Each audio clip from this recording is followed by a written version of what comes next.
Good morning, everyone. We are just waiting for some other participants to join, and we will start the meeting in a moment. Thank you for your patience.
Excellencies, Special Rapporteur, distinguished colleagues, representatives of the civil society, ladies and gentlemen. I hereby open the third meeting of the Africa Middle East Regional Forum on Minority Issues. It is my honor to welcome you all to what we hope will be a very productive and interesting 2 days. I would like to remind all participants that simultaneous interpretation is available in Arabic, Amazigh, English, French, and Arabic Sign Language. The interpretation function is available on the Zoom platform. Please read the Zoom user guide on how to use the function or contact the organizers on the platform if you require assistance. All statements and interventions can be made in any of these languages. This is the third Africa Middle East Regional Forum on Minority Issues, convened since the establishment of the annual Forum on Minority Issues by the Human Rights Council in Geneva.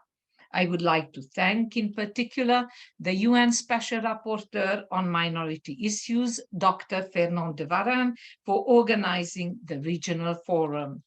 It is my pleasure to first give the floor to Mr. Abdelkarim Boujradi, Secretary General of the Interministerial Delegation for Human Rights, Kingdom of Morocco.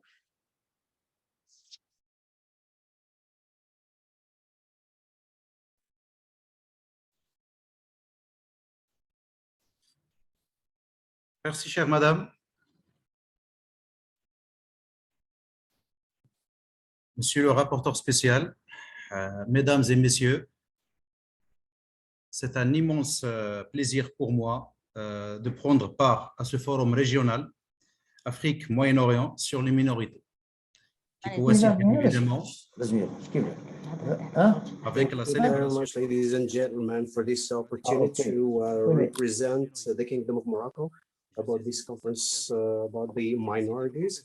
I seize the opportunity to thank Varennes, the special rapporteur of the United Nations, for his commitment and his nomination in 2017, along with other thematic reports that were designed and written at that time.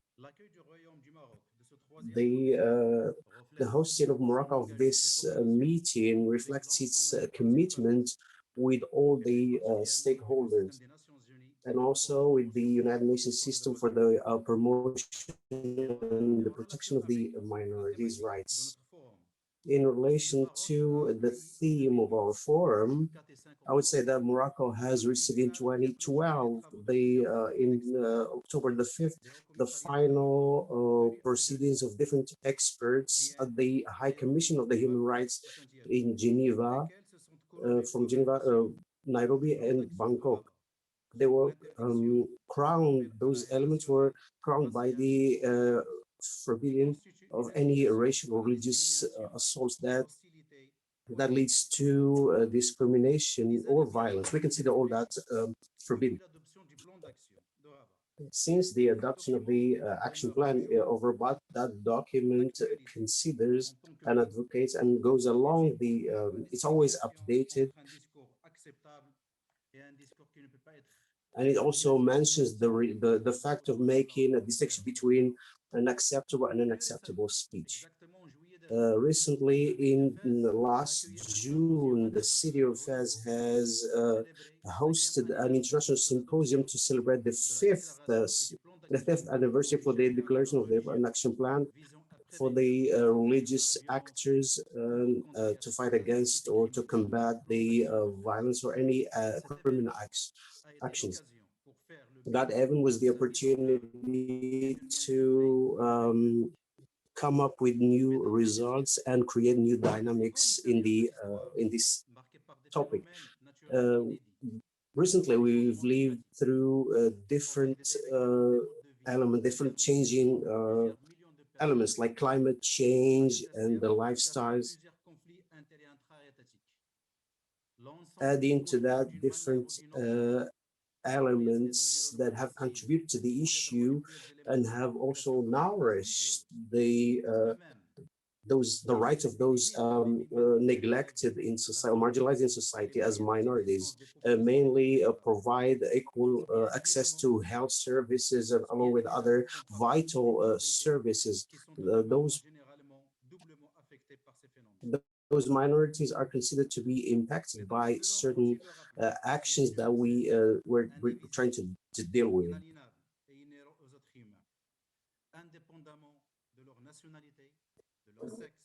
Regardless of their nationality, religion, or ethnic groups, color, or language, or any other situation, they are considered to benefit from this. The situation of minorities has to activate everybody who's concerned at the regional level to guarantee that nobody is left behind because of their belongings or belonging to a minority in particular. This regional forum is a profound reflection not only on the recommendation that has been created, but also with regard to the adoption and implementation of the international mechanisms that have been created in consultation between states to deal with these violations and try to come up with appropriate solutions along with the SDGs. Without further ado, I wish you all the success during this meeting, and thank you very much for your attention. Merci, Monsieur Boujradi, for this important statement. I now would like to give the floor to the Honorable Rémy Ngoy Lumbu, Chairperson, African Commission on Human and People's Rights.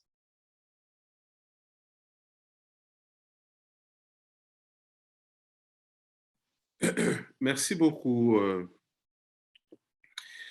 pour la parole que vous me donnez cet avant-midi de me joindre à vous.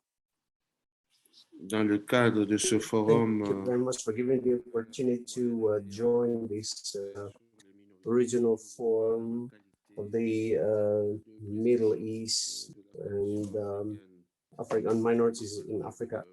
As the president of the African Commission for Minorities, I would be clear with you. I'm very happy to take part in this very crucial meeting.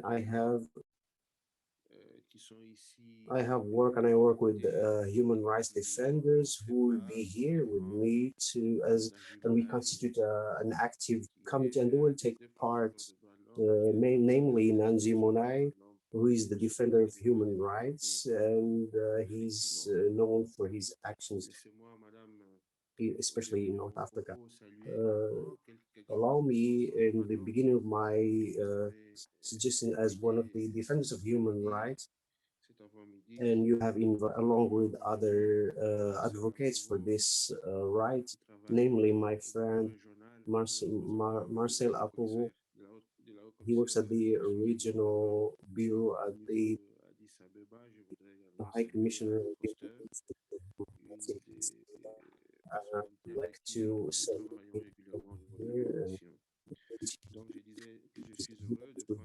we worked with him and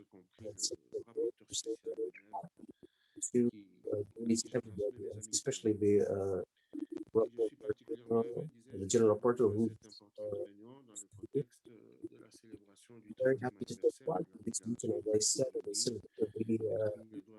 30th celebration of the 30th anniversary of this for this team, and we have a lot of things to appropriate and crucial texts that the United States have created, especially with regard to defending and also the human rights declarations for minorities dealing with this issue together. We suggested states to the recommendation for the states to take into account. La délégation interministérielle aux droits de l'homme du I would like to Interministerial Delegation of the Ministry of Morocco, who was building this person. Nous y travaillons.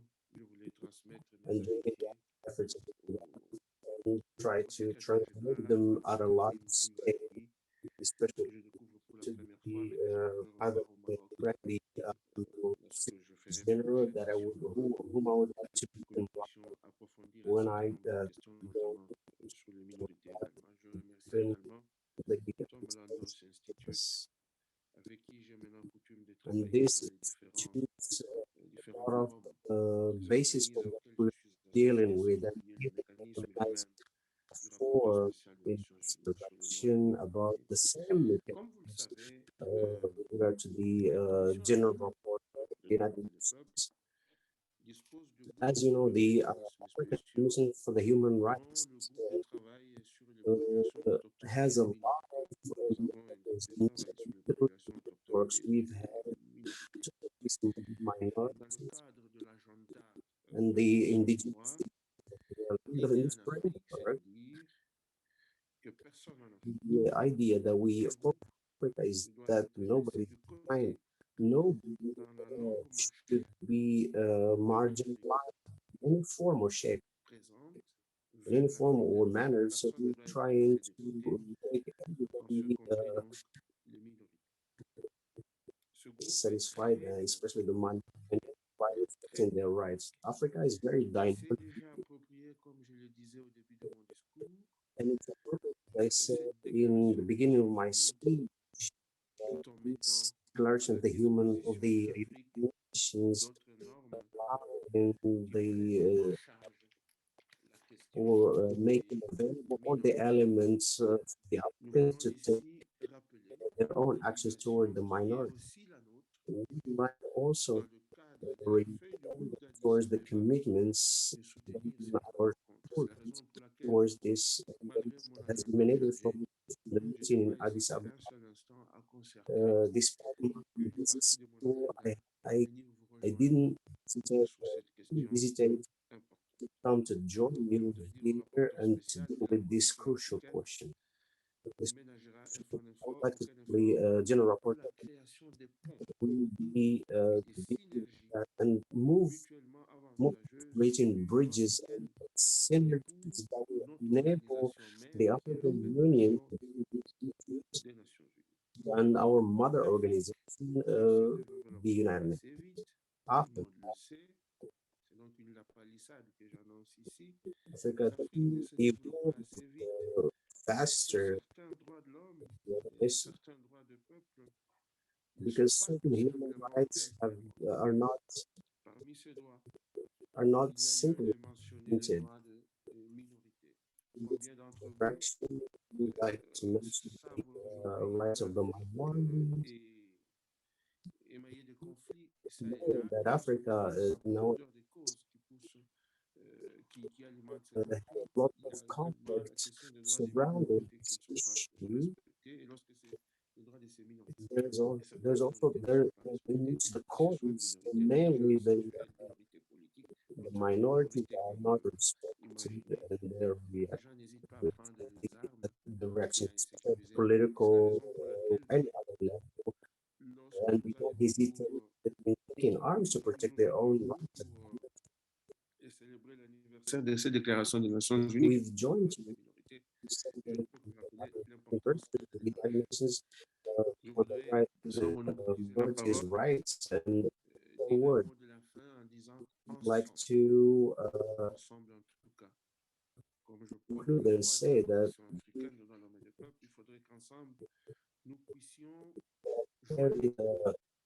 the message of the African Union, we are not tell you that we could help you join hands in each other and make efforts so that these minorities won't be food or marginalized. It's one of the conditions for Africa, for the Africa of today, doesn't resemble or look like Africa that we had before. And this can be translated into action to achieve and try to the upcoming agenda of 20 from 2063, question minorities will be eradicated as it stipulates. Thank you very much for all the organizers and all the African Union for minorities' rights. Thank you. And I'm at your I'm available. Despite my busy schedule, I did my best. I'll make an effort to come back. If I finish the other thank you very much for your very important statement, Mr. Lumbu. I now would like to give the floor to Mr. Nouhoum Sangaré, OHCHR Regional Representative for Central Africa. The floor is yours.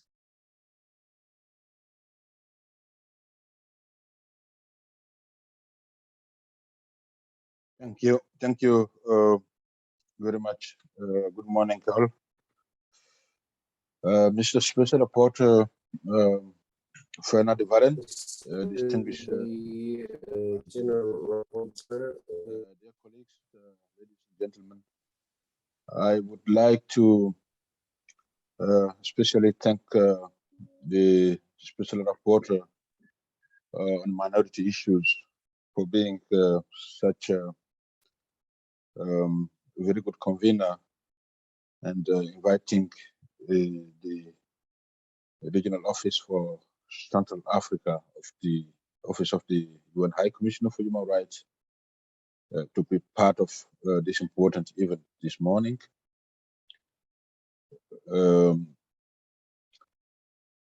the context of the Africa Middle East Regional Forum of the 30th anniversary of the United Nations Declaration on the Rights of Persons belonging to national or ethnic, religious, and linguistic minorities, aiming to review, rethink, and reform the protection and promotion of the rights of minorities. The United Nations, as an organization, was established almost 80 years ago in response to many critical issues, including acts of violence against minorities in the history of time. Article 2 of the Universal Declaration of Human Rights specified already in 1948 that everyone is entitled to all the rights and freedoms set out in this declaration without discrimination of any kind, such as race, color, sex, language, religion, political or other opinion, national or social origin, property, birth, and other status. It was 30 years ago this year that states came together once again to elaborate upon these principles, resulting in the UN Declaration on the Rights of Persons belonging to national or ethnic, religious, and linguistic minorities. At this 30th anniversary of the Declaration, we note that the principles of promotion and protection enshrined therein are, as well as in Article 27 of the International Covenant on Civil and Political Rights, have been met with differentiated implementation. I think this forum is particularly timely, seeing the upsurge of violence and conflicts, targeting various minorities all over the world and including within our regions. The COVID-19 pandemic has been a toll on minorities, particularly art, and has exacerbated pre-existing development divides and discriminations. Hence, we identify the urgent need to address the gaps in the declaration's implementation in order to reshape a society where the voices of minorities are amplified and where they do not get left behind. The regional office for Central Africa of the Office of the UN High Commissioner for Human Rights recognizes the significant contributions to the richness and diversity of society made by members of minorities. We are convinced that the recognition and promotion of minority rights makes states more stable and more prosperous, and contribute to distributing the advantages of development equitably. Over the years, our office has considered the protection of minorities' rights an integral responsibility of our field presences. Just last month, we actively participated in the commemoration of the International Day of Indigenous People in Cameroon. The African region represents a diversity of different ethnic and linguistic groups, including the Central African region. I am convinced that this is a diversity of strengths that needs to be harnessed in order to create a prosperous African society in the Central African region. It is therefore greatly encouraging to see that this has equally been recognized by the African Union. I'm sure our head of EPIS representative at the African Union, my colleague and brother, Marcel, will speak to that. In this content, allow me to underline the importance of the Charter for African Cultural Renaissance and the African Youth Charter which both call for the respect and promotion of minority rights in Africa. The Working Group on Indigenous Populations and Minorities in Africa is an active actor in promoting and researching minorities' rights on the continent, including also in the Central African region where we operate from. We encourage the countries of this region to continue crafting domestic legal instruments that speak to their respective minorities' rights situation. With the rich teams and the resourceful speakers in the program, as I can see it, I'm confident that this forum will be as interactive, as engaging as it has always been, and that it will make an important contribution to rethinking and advancing minorities' rights. Once more, congratulations, and I wish you a fruitful discussions and deliberations. Thank you very much. Thank you, Mr. Sangaré, for your statement. I now give the floor to Mrs. Abigail Noko, OHCHR Regional Representative for Southern Africa. The floor is yours, Abigail. Thank you, Madam Moderator. I wish to also recognize the United Nations Special Rapporteur, as well as distinguished guests, participants, and delegates that are on this platform. It is indeed a pleasure for me to represent Southern Africa, the Southern Africa region, on behalf of OHCHR at the opening session of the Africa Middle East Regional Forum on the Rights of Minorities. I take this opportunity to convey my sincerest appreciation to the United Nations Special Rapporteur on Minority Issues, and to thank the Tom Lantos Institute for convening this important event. As we celebrate 30 years of the UN Declaration on the Rights of Persons belonging to national or ethnic, regional, and linguistic minorities during this year's forum, we have the opportunity to reflect on the progress made in protecting and promoting the human rights and dignity of persons belonging to national or ethnic, religious, and linguistic minorities. The United Nations Declaration is the only United Nations human rights instrument devoted entirely to minority rights. It emphasizes the promotion and protection of the rights of persons belonging to ethnic or national, religious, or linguistic minorities, and the contribution that they make to political and social stability of states in which they live. It also recognizes the important role of the United Nations in ensuring the protection of minorities. It provides guidance and key standards that assist governments to comply with minority rights obligations, as well as for minorities to hold their governments to account. At the time the UN Declaration was adopted in December 1992, 7 countries in Southern Africa region had ratified or acceded to the International Covenant on Civil and Political Rights. That is Angola, Lesotho, Madagascar, Mauritius, Seychelles, Zambia, and Zimbabwe. Moreover, Angola, Lesotho, Madagascar, Mauritius, Seychelles, Zambia, and Zimbabwe had become a state party to the International Covenant on Economic, Social, and Cultural Rights. Today, 6 additional countries in Southern Africa, that is Botswana, Eswatini, Malawi, Mozambique, Namibia, South Africa, have ratified or acceded to the International Covenant on Civil and Political Rights, and 4 more have now become parties to the International Covenant on Economic, Social, and Cultural Rights, that is Eswatini, Malawi, Namibia, and South Africa.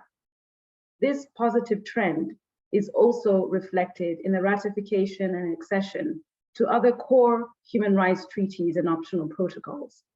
Today, all 14 countries in Southern Africa region have ratified the Convention on the Elimination of All Forms of Discrimination Against Women, the Convention on the Rights of the Child, and the Convention on the Rights of Persons with Disabilities. Moreover, both Lesotho and the Seychelles are state parties to all 9 core international human rights treaties. Within the region, the human rights and fundamental freedoms of persons belonging to national or ethnic, religious, and linguistic minorities are mostly protected pursuant to general provisions guaranteeing equality before the law without any discrimination based on prohibited grounds, including race, ethnicity, language, and religion. Where state parties are party to several or all international human rights treaties, this increases their reporting obligations, and some countries in the region face a significant backlog. To ensure that countries systematically comply with their treaty obligations, national mechanisms for reporting and follow-up have been established in a number of countries in the region, whilst others are making efforts to establish or strengthen their mechanisms. Recommendations focusing on the rights of persons belonging to minorities have emanated from the Universal Periodic Review, the Human Rights Committee, the Committee on the Elimination of Discrimination Against Women, and the Convention on the Rights of the Child. These have looked at, among other issues, women, girls, persons with disabilities, persons belonging to religious minorities and linguistic minorities. Botswana is the only country in Southern Africa region that has accepted a visit by the UN Special Rapporteur on Minorities in 2018. And the regional office continues to support the Special Rapporteur in engaging with countries across the region. Dear friends, this is only a general overview of the progress made in Southern Africa region in the realization of the rights of persons belonging to ethnic or national, religious, and linguistic minorities. The starting point is a recognition that all human beings are born free and equal in dignity and rights. The human rights of all must be recognized and protected equally. As some groups in society remain more vulnerable than others, marginalized and at risk of being left behind, our efforts must focus on those most in need, including minorities who often include women, girls, persons with disabilities, LGBTI persons, and indigenous peoples. Global threats, including conflict, climate change, economic turndowns, pandemics, natural disasters, have had and will continue to have an enormous impact on the lives of persons belonging to minorities, with a huge cost on social welfare and political stability. People belonging to minority groups have been the target of xenophobia, racism, aggressive nationalism, economic and political discrimination, religious fanaticism, and other forms of intolerance and oppression. The UN Declaration on the Rights of Minorities remains an essential tool to guide countries in the region in the development and implementation of all appropriate measures, with a view to promoting understanding, tolerance, and friendship among different racial and ethnic or national backgrounds. As minorities continue to be amongst the most vulnerable, this regional forum is a moment to take stock of progress made in the promotion and protection of the rights of minorities. So in the spirit of review, rethink, reform, I wish you successful deliberations. I thank you. Thank you very much, Abigail, Noko, for your very informative and compassionate presentation. And now I will give the floor to Mr. Anani, Officer in Charge, MENA Section, OHCHR. The floor is yours. Thank you very much. My short introduction will be in Arabic, and then I will be making my statement in English. أود أن أتقدم لكم بخالص الشكر لدعوتي لهذا المنتدى المهم بخصوص الأقليات في الشرق الأوسط وشمال أفريقيا والتحديات التي تواجهها، والذي يولي بطبيعة الحال قسم الشرق الأوسط في مفوضية حقوق الإنسان اهتماما كبيرا. أود أن أتقدم بالشكر الخاص أيضا للمقرر الخاص للأقليات السيد البروفيسور فرناند فارين، وكذلك مؤسسة توم لانتوس والمندوبية الوزارية المكلفة بحقوق الإنسان في المغرب لتنظيم هذا المنتدى المهم خصوصا في الفترة الحالية. واسمحوا لي الآن بتقديم مداخلتي باللغة الإنجليزية.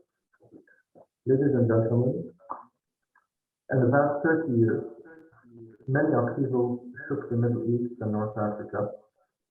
Today, people in this region, which is characterized by rich religious, ethnic, cultural, and linguistic diversity, where different communities have coexisted for centuries, endures immense, multifaceted, and layered challenges.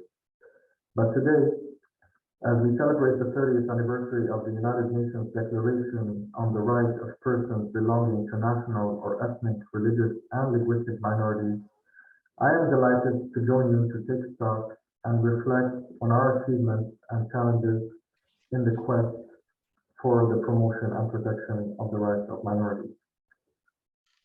The United Nations, including the international treaty body mechanisms, the Human Rights Council, and the Office of the High Commissioner for Human Rights, play a vital role in the promotion and protection of minority rights. It was stressed that early warning signs identified by the different human rights mechanisms need to reach the political and conflict prevention bodies of the United Nations, and that effective channels of communication are needed between different parts of the United Nations system in order to allow decision makers to act with full knowledge of the facts on the ground.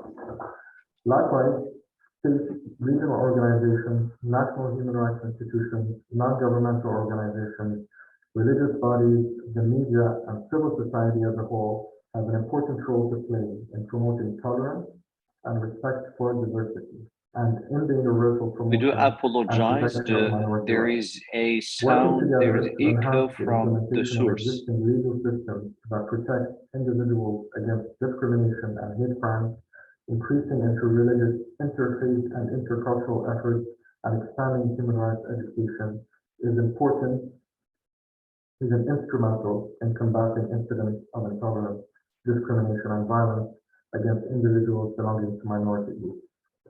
While hate speech against minorities is unfortunately not a new phenomenon, its manifestation in social media and other online forums is not something originally foreseen by the UN Declaration adopted in 1992. As such, we should collaboratively work to alter our approach to respond to the new platforms being used to spread hate speech and discrimination against minorities, while recognizing the need for cautious balance to ensure respect for the right to freedom of opinion and expression. The Office of the High Commissioner strongly encourages for partnerships between different actors to address online hate speech against minorities and other vulnerable groups at the local and national level, recalling here the core responsibilities of religious leaders, in particular as articulated in the Rabat Plan of Action, which included refraining from and speaking out against hate speech and making clear that violence can never be tolerated as a response to incitement to hatred.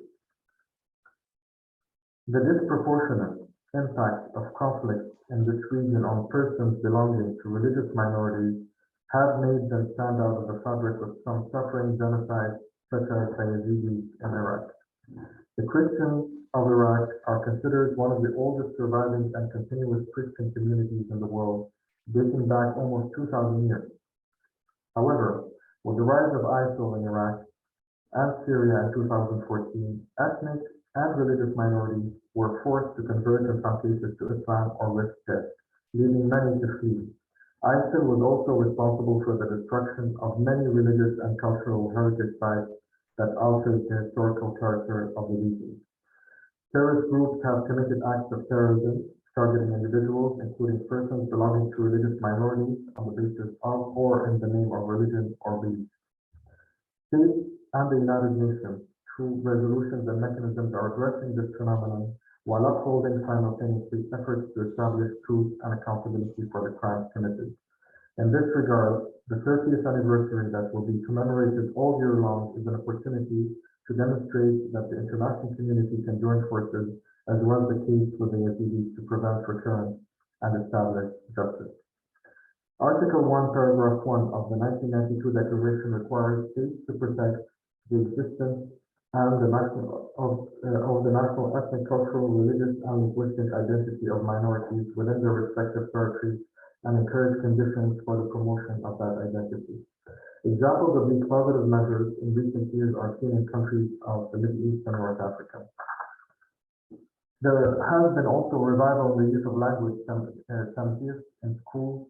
Language textbooks have been printed and the Tamthis media outlets have flourished. The Tamthis has also become an official language in Morocco and Algeria.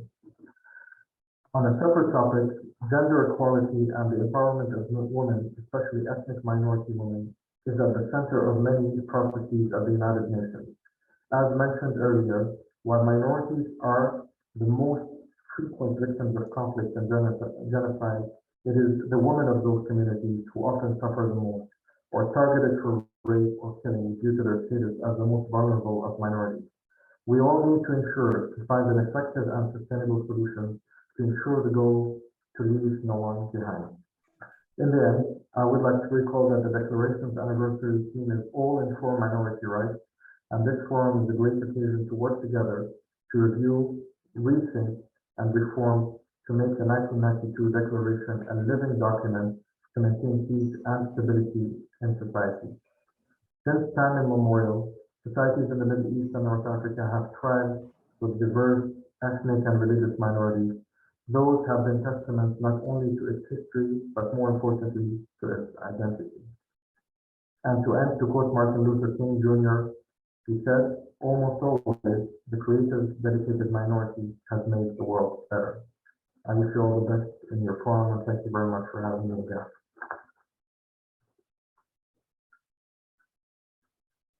Thank you very much for your very important statement, Mr. Anani. And now I give the floor to Mr. Benjamin Hounton, OHCHR Deputy Regional Representative and Officer in Charge of OHCHR Regional Office for Western Africa. The floor is yours. Thank you.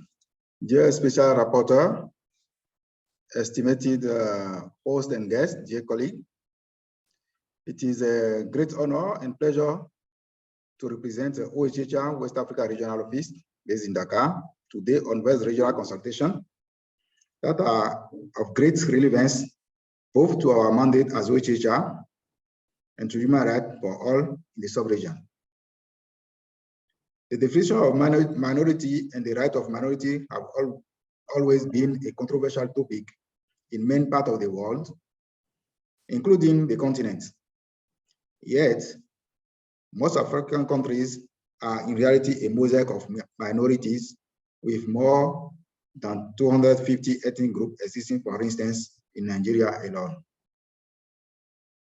In many parts of the West Africa, diverse ethnic and religious communities have long coexisted, and ethnic, racial, or religious identities was often part and parcel, if not paramount, of national identity. What we are seeing today is an increasing fragmentation in many countries of the sub-region, of the social cohesion that once held community together.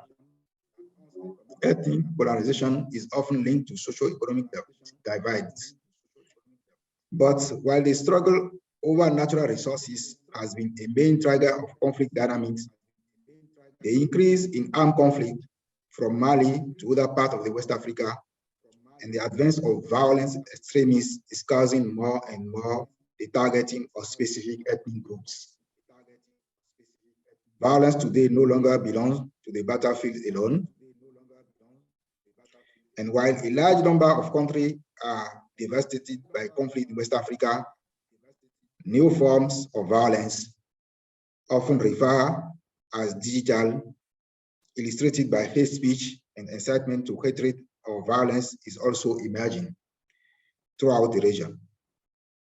The divides between communities are becoming many, and the risk of violence hence increasing. Where minorities are not party to conflict, they remain most vulnerable to conflict and to manipulation by parties to a given conflict. The extension of ethnic groups across borders can also contribute to an exacerbation of the targeting and stigmatization across the region.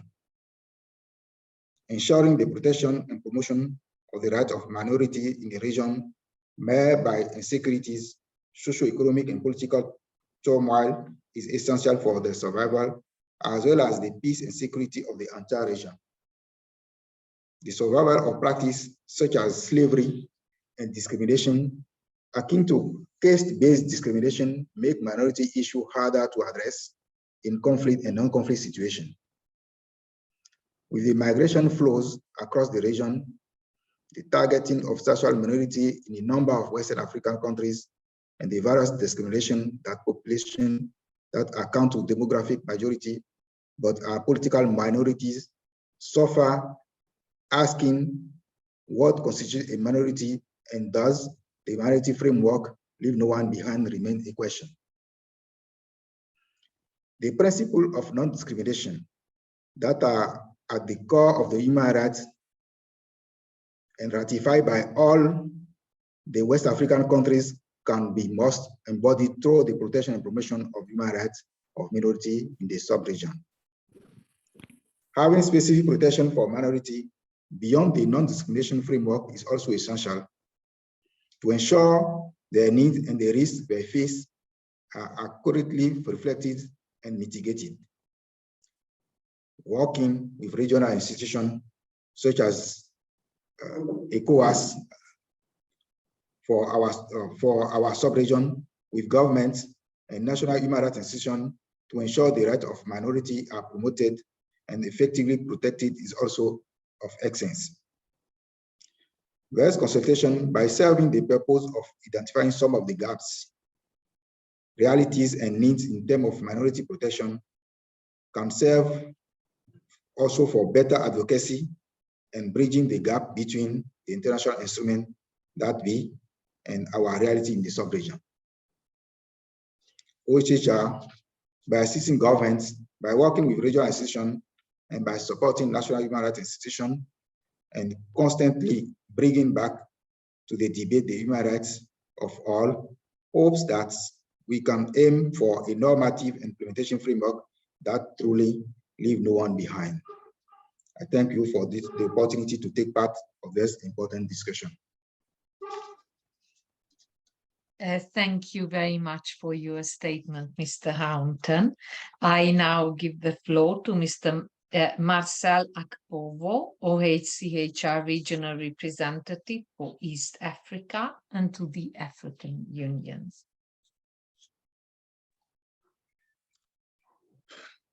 Thank you, Madam the moderator. I would like to recognize the UN Special Rapporteur on Minority Issues, Professor Fernand de Varennes.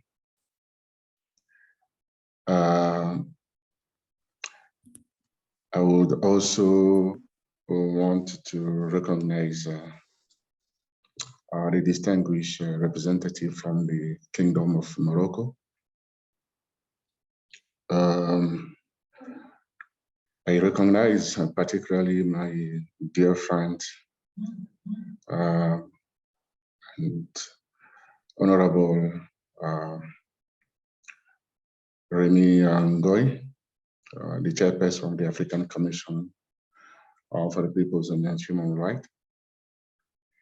Allow me also to recognize my own colleagues, friends and brothers and sisters. I name Abigail, Nouhoum, Benjamin, and also Anis, who are here this morning with us. All the colleagues, ladies and gentlemen, all protocol observed. I'm very honored to address this African Middle East Regional Forum on the occasion of the 30th anniversary of the UN Declaration on the Right on Minority under the theme Review, Rethink, and then Reform. Allow me at this point in time to take this opportunity to thank the Special Rapporteur on Minority Rights, on the minority issues, his team, the Kingdom of Morocco, the Tom Lantos Institute, and all other organizers for this very important gathering and timely consultation. The importance of this regional forum cannot be understood as it serves as a platform for informal exchange and conversation between the United Nations, regional and relevant stakeholders on how to protect and promote the rights of minorities.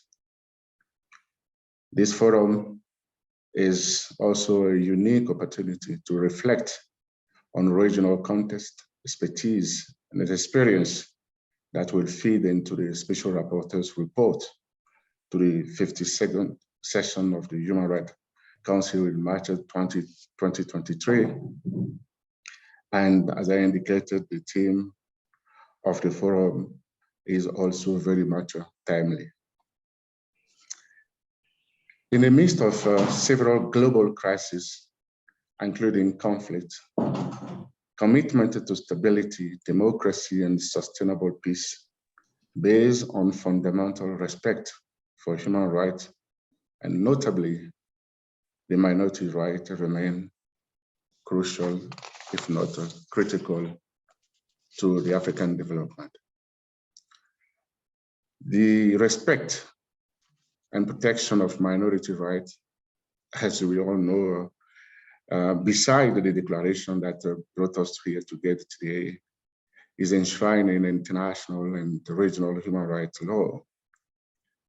The UN Universal Declaration on Human Rights and International Covenant on Civil and Political Rights, and the African Charter on the Human and People's Rights mention the right to one's cultural, religious, and linguistic identity free from discrimination.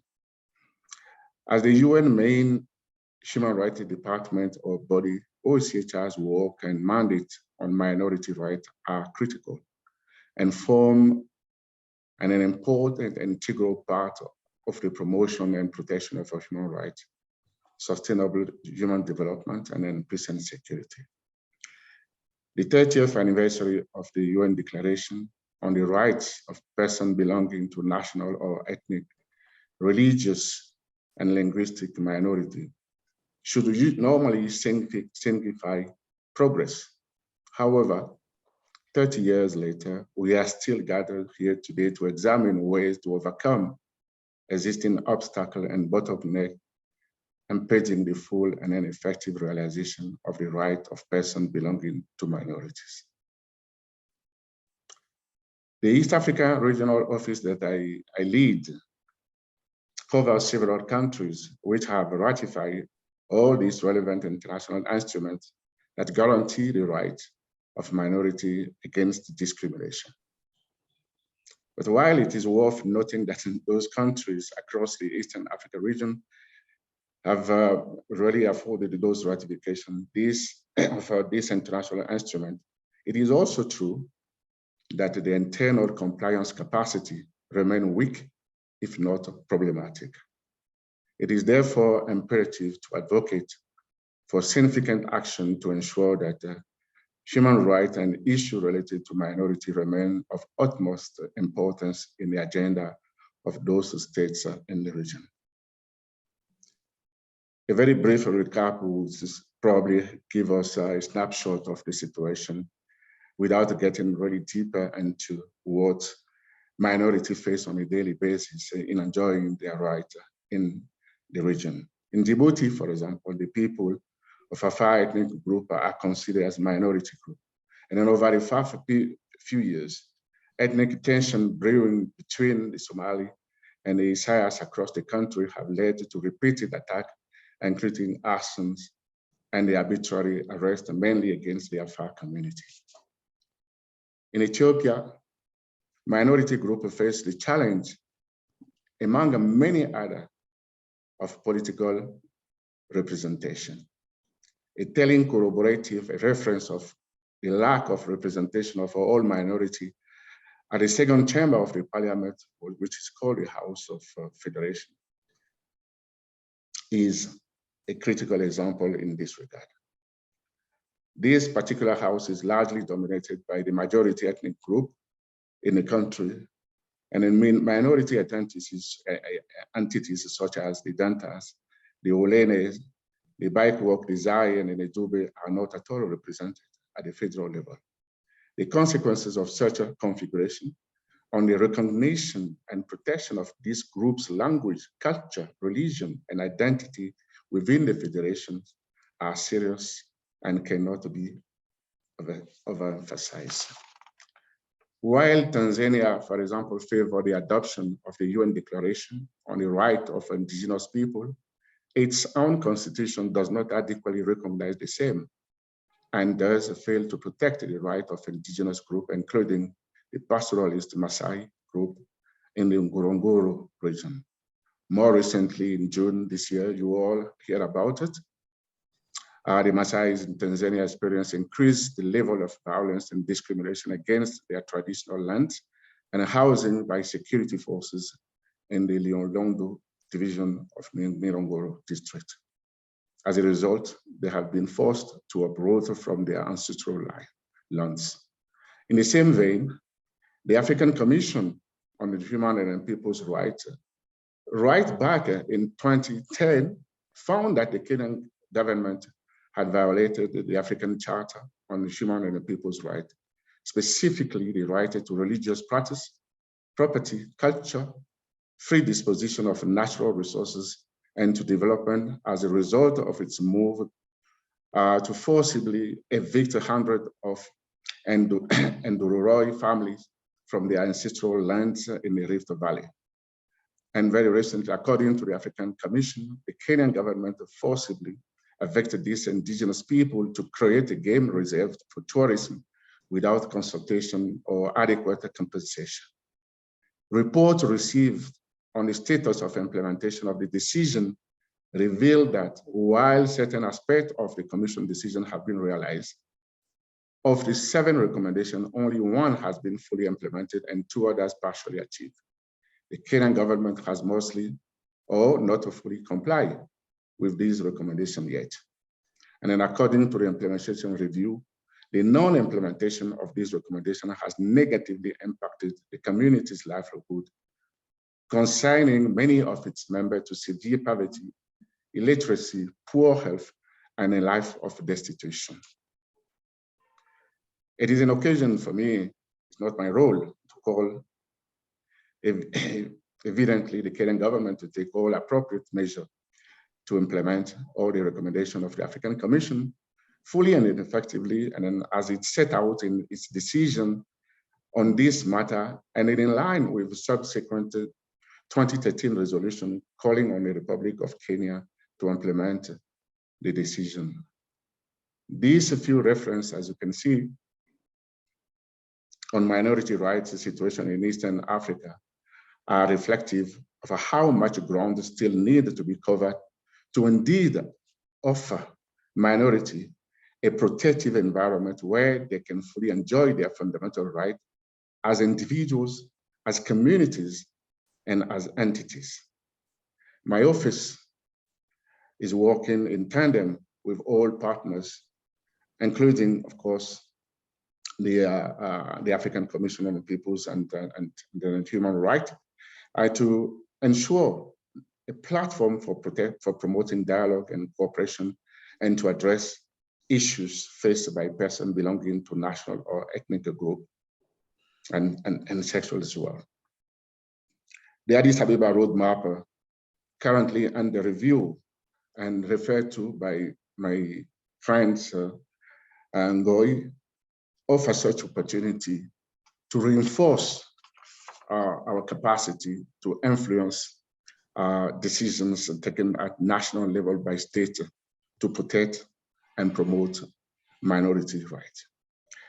I look forward to the discussion over the next 2 days with all of us present here to assess and then explore more effective ways to enforce and to protect minority rights in strengthening states' capacity to fulfill their commitment vis-à-vis their own minority.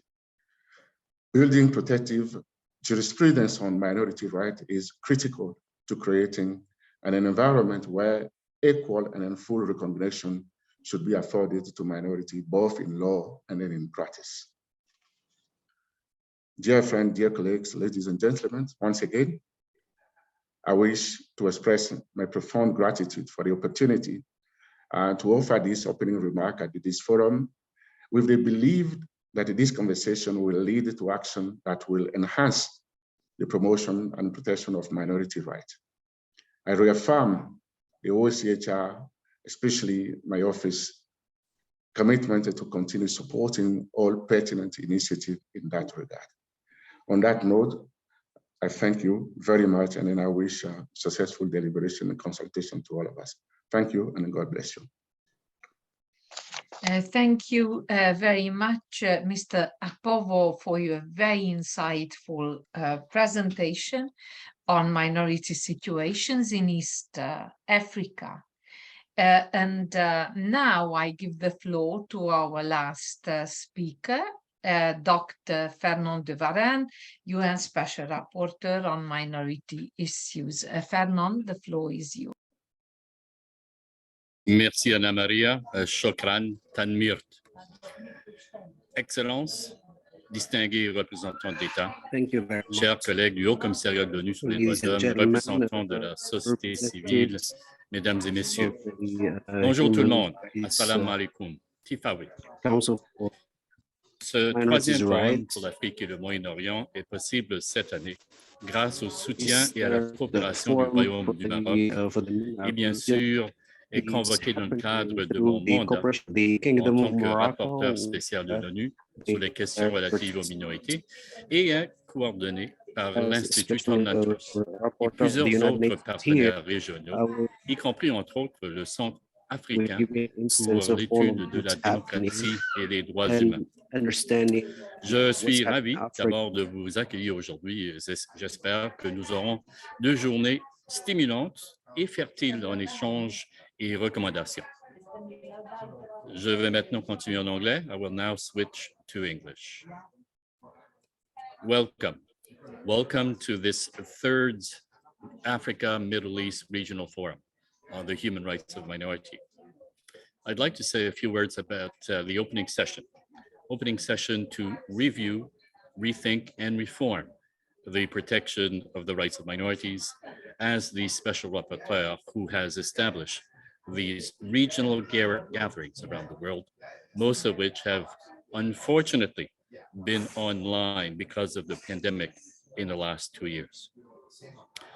All the regional forums have been made possible because of the coordination and continuous support and efforts of the Tom Lantos Institute and numerous volunteers and partner organizations working in the area of human rights and minorities, which are listed in the forums program.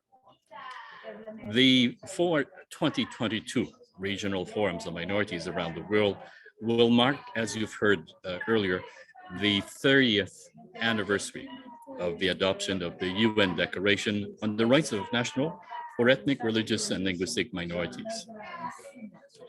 And it's important to acknowledge the context which 30 years ago led to this declaration, because there were around the world at that time, in the late 1980s and early 1990s, quite dramatic upheavals, tensions, and even conflicts.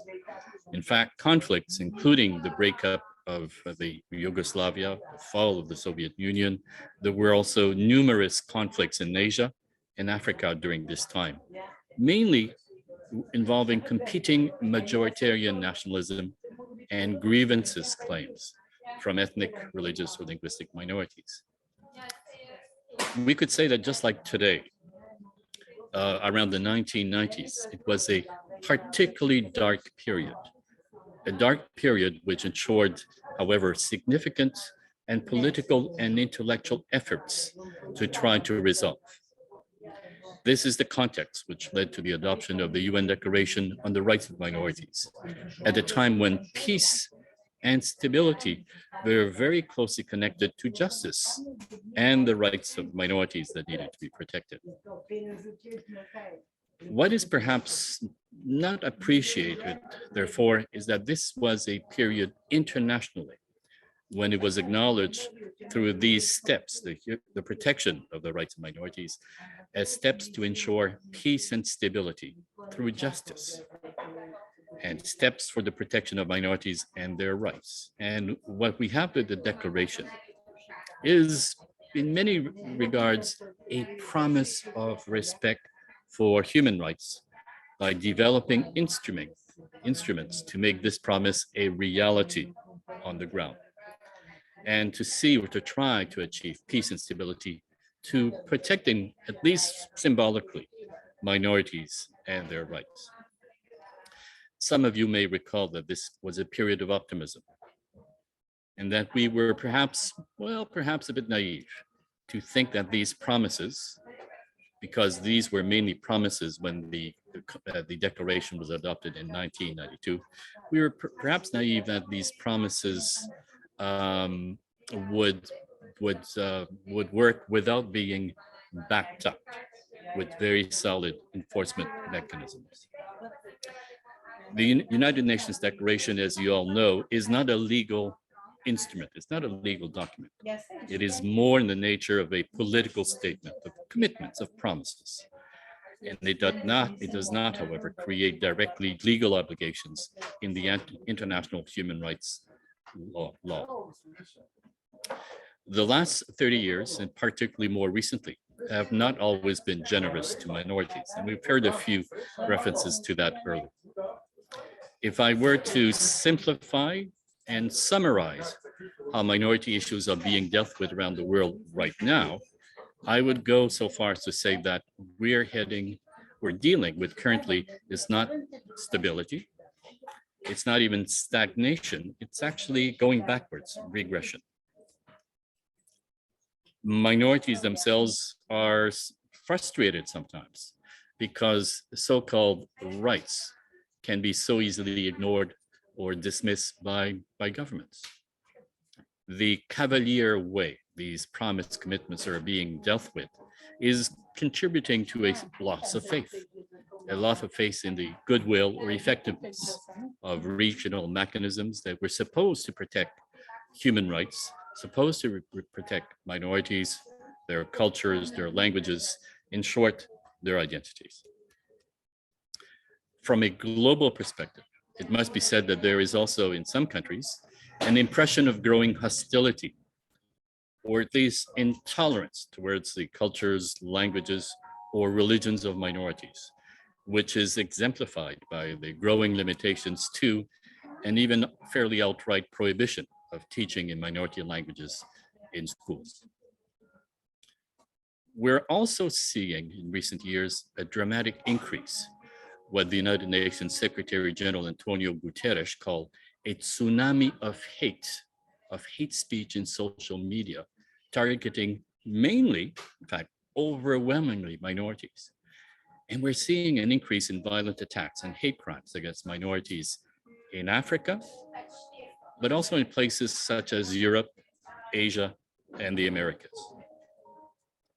Social media platforms have become propaganda megaphones and now amplify intolerance and prejudice by spreading propaganda of hate, sometimes racism, reaching almost immediately huge numbers, thousands, even millions of people, causing real harm, literally leading to situations where individuals around the world are vilified, lined up, even killed because they belong to dehumanized others, usually overwhelmingly targeted minorities. The data available in some countries where there is reliable data suggests that more than 3/4 of hate crimes are aimed at minorities. And it seems it is around the same proportion when we talk of those who are targeted by hate speech. We're also seeing an instrumentalization of prejudices and scapegoating of minorities, of incitement to discrimination against minorities by populist politicians for their own, sometimes short-term electoral gain. It seems we've forgotten that the Holocaust did not start with gas chambers. It started with hate speech against a minority, the Jewish, but also the Roma minority. In recent decades, conflicts overwhelmingly are internal, inside the country, and they usually involve an ethnic or religious dimension according to data and various research documents in different parts of the world. Since 2010, the number of major violent conflicts has tripled around the world, tripled. And much of the increase is in the rise of internal state conflicts, conflicts inside a country, and usually involving minorities. In fact, today there are more violent conflicts around the world than at any time in the past 30 years. And the world is also facing the largest forced displacement crisis ever recorded. In a way, we could say that the world has become a nastier, darker place. And it would be naive to say that what we have in place, the instruments, the documents we have, and especially, well, the absence of effective mechanisms for the enforcement of human rights, it would be naive to say that these are sufficient to address the threats and growing storm signs that we are seeing all around us. The us versus the others paradigm, mixed in with feelings of injustice, combined with perceived discrimination, are re-emerging even more strongly as factors of division, instead of seeing progress and inclusion of diverse societies. Majoritarian nationalism and its darker elements are returning, as are tensions in different parts of Africa and the rest of the world, and the instrumentalization of minority grievances sometimes for political gains. Now, it's not all doom and gloom, because there are good practices which could be called, well, beacons of light in Africa, Asia, and other parts of the world. The Kingdom of Morocco must be commended for the move to make Amazigh an official language, and for beginning to increase the use in education and public services of this language. Now, no government is perfect. There have been initiatives and practices in countries for minorities and indigenous peoples, which should be better known and certainly can be improved. And I think we can all learn from certain positive aspects and approaches in Africa and also in other parts of the world.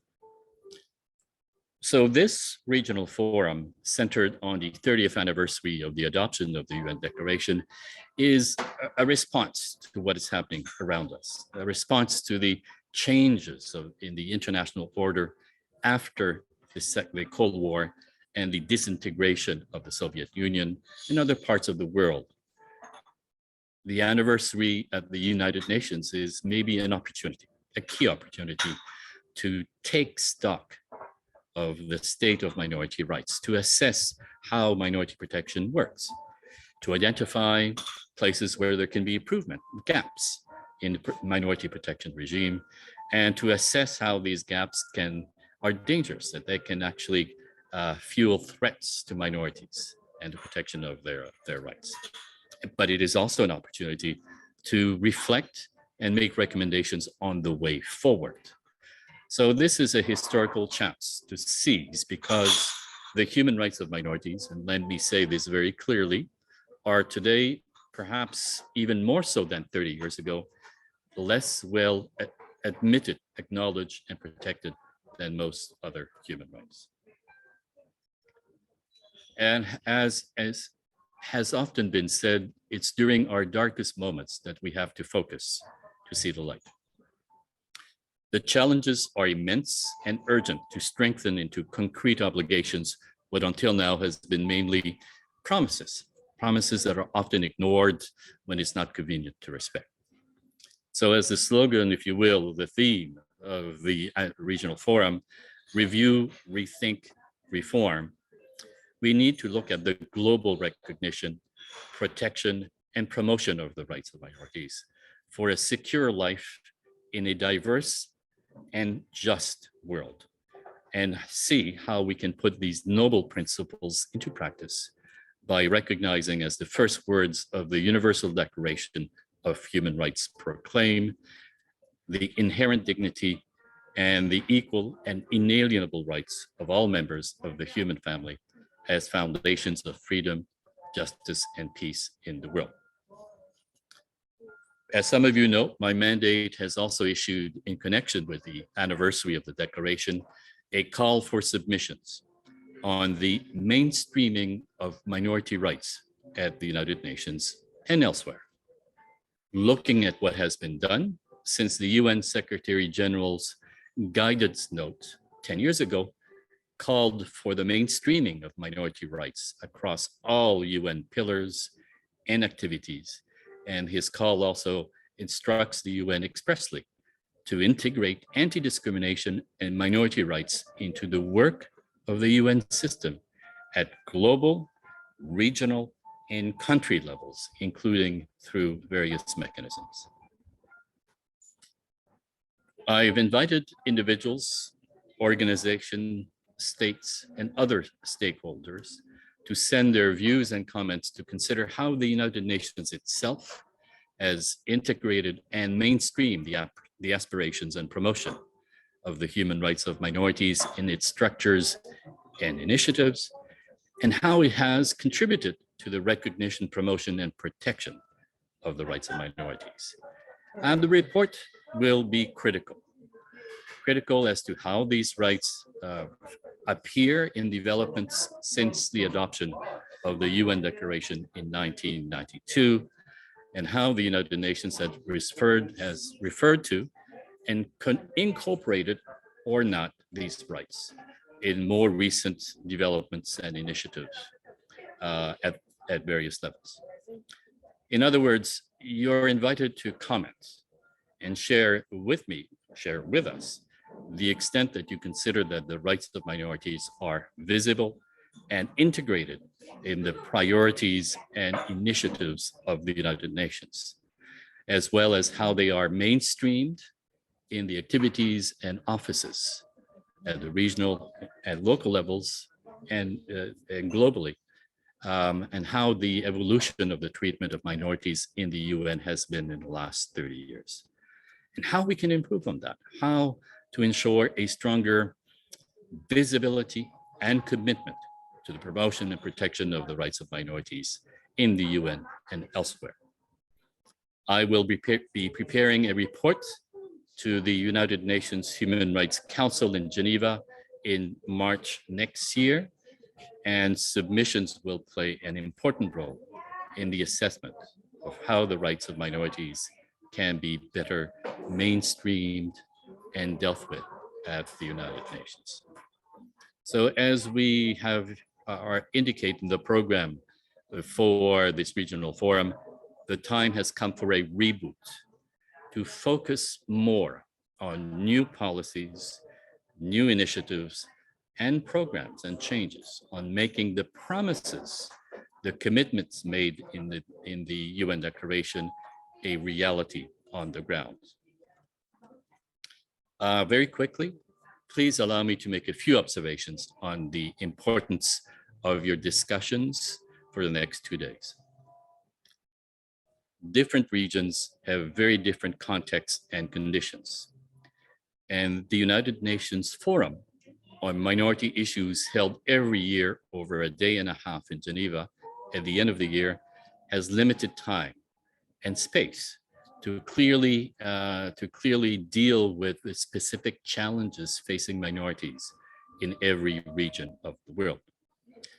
Holding regional forums like this one allows for us to take into account and hear much more loudly and clearly the voices and expertise of regional minorities, and take them into account when you submit recommendations to the regional forum, which will be made also to the UN Human Rights Council, as we'll explain in more detail later.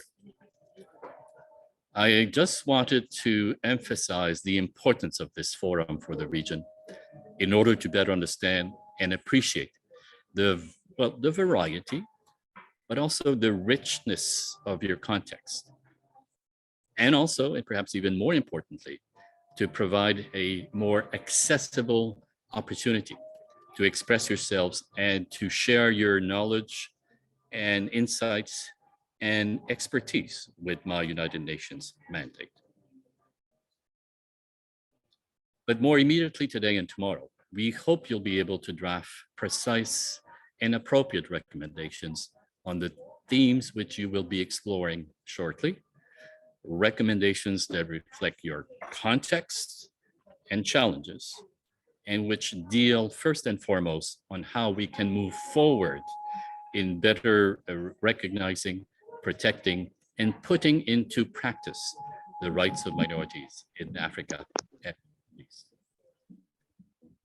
In closing, may I remind you that only those recommendations which deal with the regional forum's themes will be retained.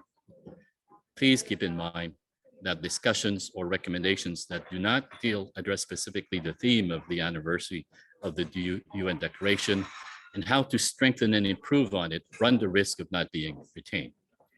Every year, the regional forums coordinated through the Tom Lantos Institute and regional partners and the UN Forum on Minority Issues in Geneva address specific issues. And it is with the issues being considered which we will be retaining our focus and attention. We can't deal in 2 short days with all of the minority issues experienced by every single group everywhere in Africa or the Middle East, but the recommendations which will emanate from this forum, this process, will be formatted, will be summarized and made available for the deliberations of the UN Forum on Minority in Geneva in December. They will also be added as an annex to my annual report to the UN Human Rights Council in March 2023 and published on the website of my mandate. So with those elements and information, I will turn and give the floor back to the chair, Madame Bíró of the Tom Lantos Institute, who will explain the rules of proceedings for the forum and summarize the process and the next few steps. Tanmir, Shukran, thank you, merci. Anna-Mária, the floor is yours. Thank you very much, Fernand, for your statement laying out in the status quo and what happens next. Since you already mentioned some important points about the rules of proceedings, I will try to keep this short, but not before thanking again to all keynote speakers for their comprehensive and very important contributions to this meeting. As Fernand mentioned, you will be asked to make sure that your statements of 2 or 3 minutes focus on recommendations, which should be concrete. You will also be asked to show respect for others' views and we invite all participants to exercise decorum, avoid abuse or disrespectful language or derogatory and inflammatory remarks, respect UN core values and principles, and uphold UN standards when referring to countries and territories. And participants are also requested to refrain from posting or displaying material that is offensive, obscene, and hateful, that promotes or encourages violence, or that does not uphold UN standards regarding countries and territories. All participants are also reminded that any act of intimidation or reprisal against individuals and groups who have participated in this regional forum or who cooperate or have cooperated with the United Nations, its representatives and mechanisms in the field of human rights is unacceptable. States are urged to prevent and ensure adequate protection against such acts. Now I shall turn to the process of the regional forum. As you well know, the objective and purpose is to formulate regional recommendations. The structure is laid out in the program of work, as well as a practical information document. Again, you are reminded that interventions are of 2-3 minutes, and participants wishing to speak must indicate this to the moderator using the raise hand function in Zoom. Also, please bear in mind that there are no rights of reply or points of order during the regional forum. All participants wishing to make a statement or intervention must follow the protocol detailed above. Please be aware that the regional forum is being live streamed on YouTube, and the video and audio recording will be publicly available on the Tom Lantos Institute's YouTube channel, website, and on www.minorityforum.info. This brings to an end of the opening session. I would like to thank all our distinguished keynote speakers again for their statements. We shall begin the first thematic session, normative framework, existing norms and interpretations, following a short technical break. It will be indicated in the screen, on the screen, the exact time when the next session, the first panel, will begin. Thank you very much for your attention. I can see a raised hand, but that will have to wait until the next session. Thank you very much. I see you in a short while.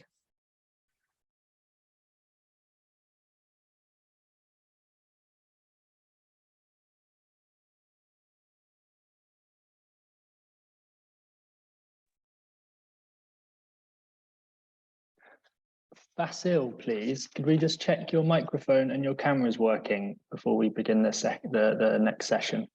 Okay, can you hear me? I can hear you, yes. Okay. I think the camera is also working. Okay, perfect. Perfect. Yes, I can see you. Thank you, Vasil.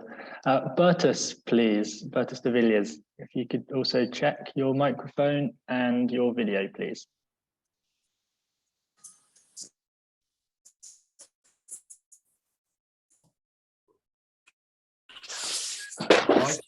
I can hear you, Sean, but I'm told that you had stopped the video, so I can't activate it, but I can hear you. Okay, I've just asked you to start your video, so hopefully that will now work for you. There you are. I can now see on video and I can hear you. Perfect, thank you. Beza, I can see your video is started. Perfect. Could you just test your microphone for me, please? Hi, Sean. Hello, everyone. Mic working perfectly? That's great. Yes, thank you. Okay, thank you. And finally, Leila, please, if you could just test your microphone and your video. Hi, Sean. Hello. Can you hear me? Yes, perfect. Thanks. As you know, we were running slightly late in the last session, so I think we'll just have a short 5-minute break just to let people get a drink.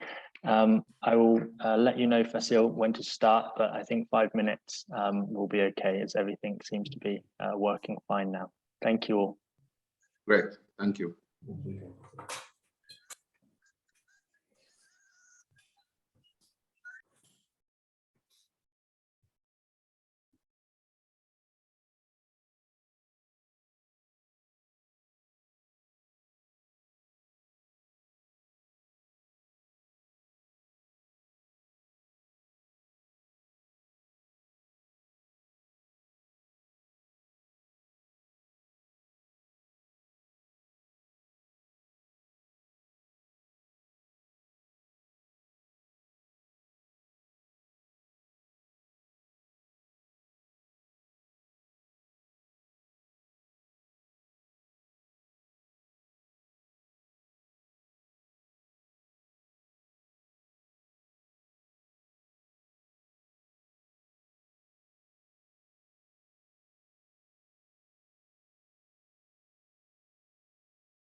Good afternoon.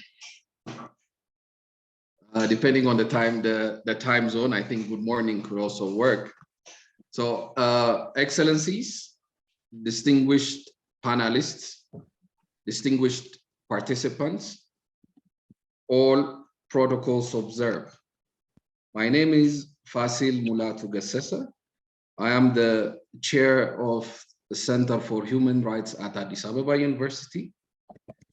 I will be your moderator for the first thematic session on normative framework, existing norms and interpretations. Please allow me to introduce distinguished panelists in the order set out in the program of work. The first panelist, Bert de Villiers, is an adjunct professor at Curtin Law School. He's also a member of State Administrative Tribunal of Western Australia. He has extensive legal practice, research, and teaching experience on various fields, including constitutional and political developments, federalism, decentralization, and minority rights in several jurisdictions, including African and Asian countries. The two most recent publications of Professor de Villiers are Litigating the Rights of Minorities and Indigenous People in Domestic and International Courts, Real Leiden in 2001, and Navigating the Unknown, Essay on Selected Case Studies about the Rights of Minorities, Real Leiden 2022. For detailed bio, participants are advised to also look at the website of Tom Lantos Institute.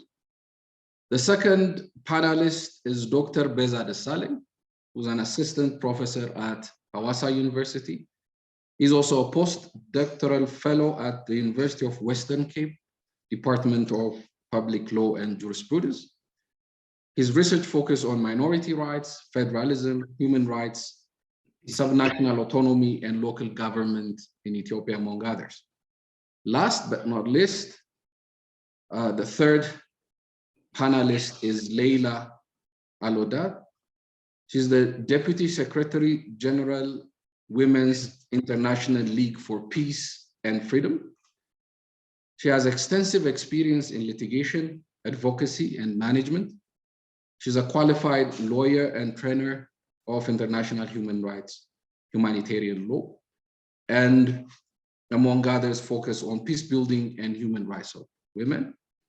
She also sits on the governance advisory board of several regional and international human rights organizations and foundations.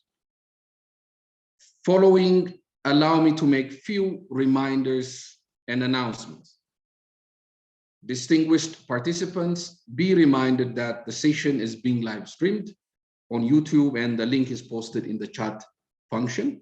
The session is also being recorded and will be available on the organizer's website at www.minorityforum.info.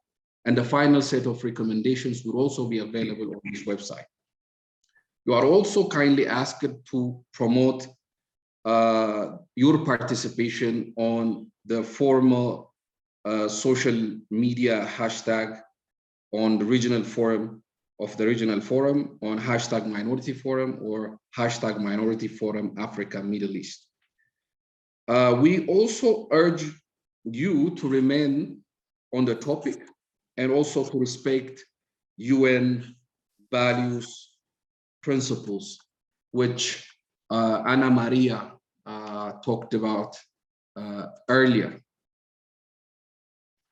Having said this, I now invite the first panelist, Professor de Villiers, to make his presentation. You will have 10 minutes to make your presentations and statement, and following other panelists will continue. The floor is yours, Professor. Chairman, thank you very much for your kind words of welcome. I have spent many happy times in Addis Ababa and in Ethiopia, and I thank you for the invitation. Can I also thank the Special Rapporteur, Professor Varennes, for the invitation to be here today, and specifically for the work that he has done as a leader in the field of the protection of minorities, not only in terms of publications, but especially in the convening of these regional forums, because these regional forums give minorities and those of us who are involved in the field an opportunity to speak in a manner that was not available previously. And these forums enable so many more to hear and to make their voice known. I think to many minorities, this is a form of a restorative justice process, whereby at least they can speak out, they can be heard, and even if it does not lead immediately to improvements, there's an opportunity to speak out. International experience shows us that the individual dignity is very closely associated with the identity of persons.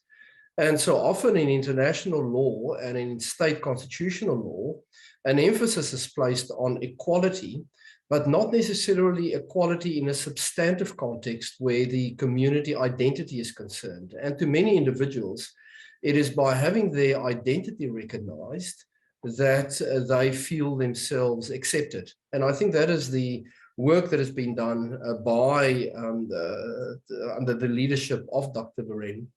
I also want to thank the Tom Lantos Institute for the excellent arrangements that they've made and for the way they've brought all of us in touch with one another. I fully agree with one of the remarks that was made at the introduction by Mr. Marcel Akpovo, where he said there is a clear gap between the ratification of international instruments and the implementation of those instruments. So the list of nations that have ratified international minority rights instruments, policies, declarations is quite impressive. But when one looks at the implementation, then one cannot but agree with what Dr. Varennes said, and that is that minority rights today are in a more precarious position than perhaps 20 and 30 years ago.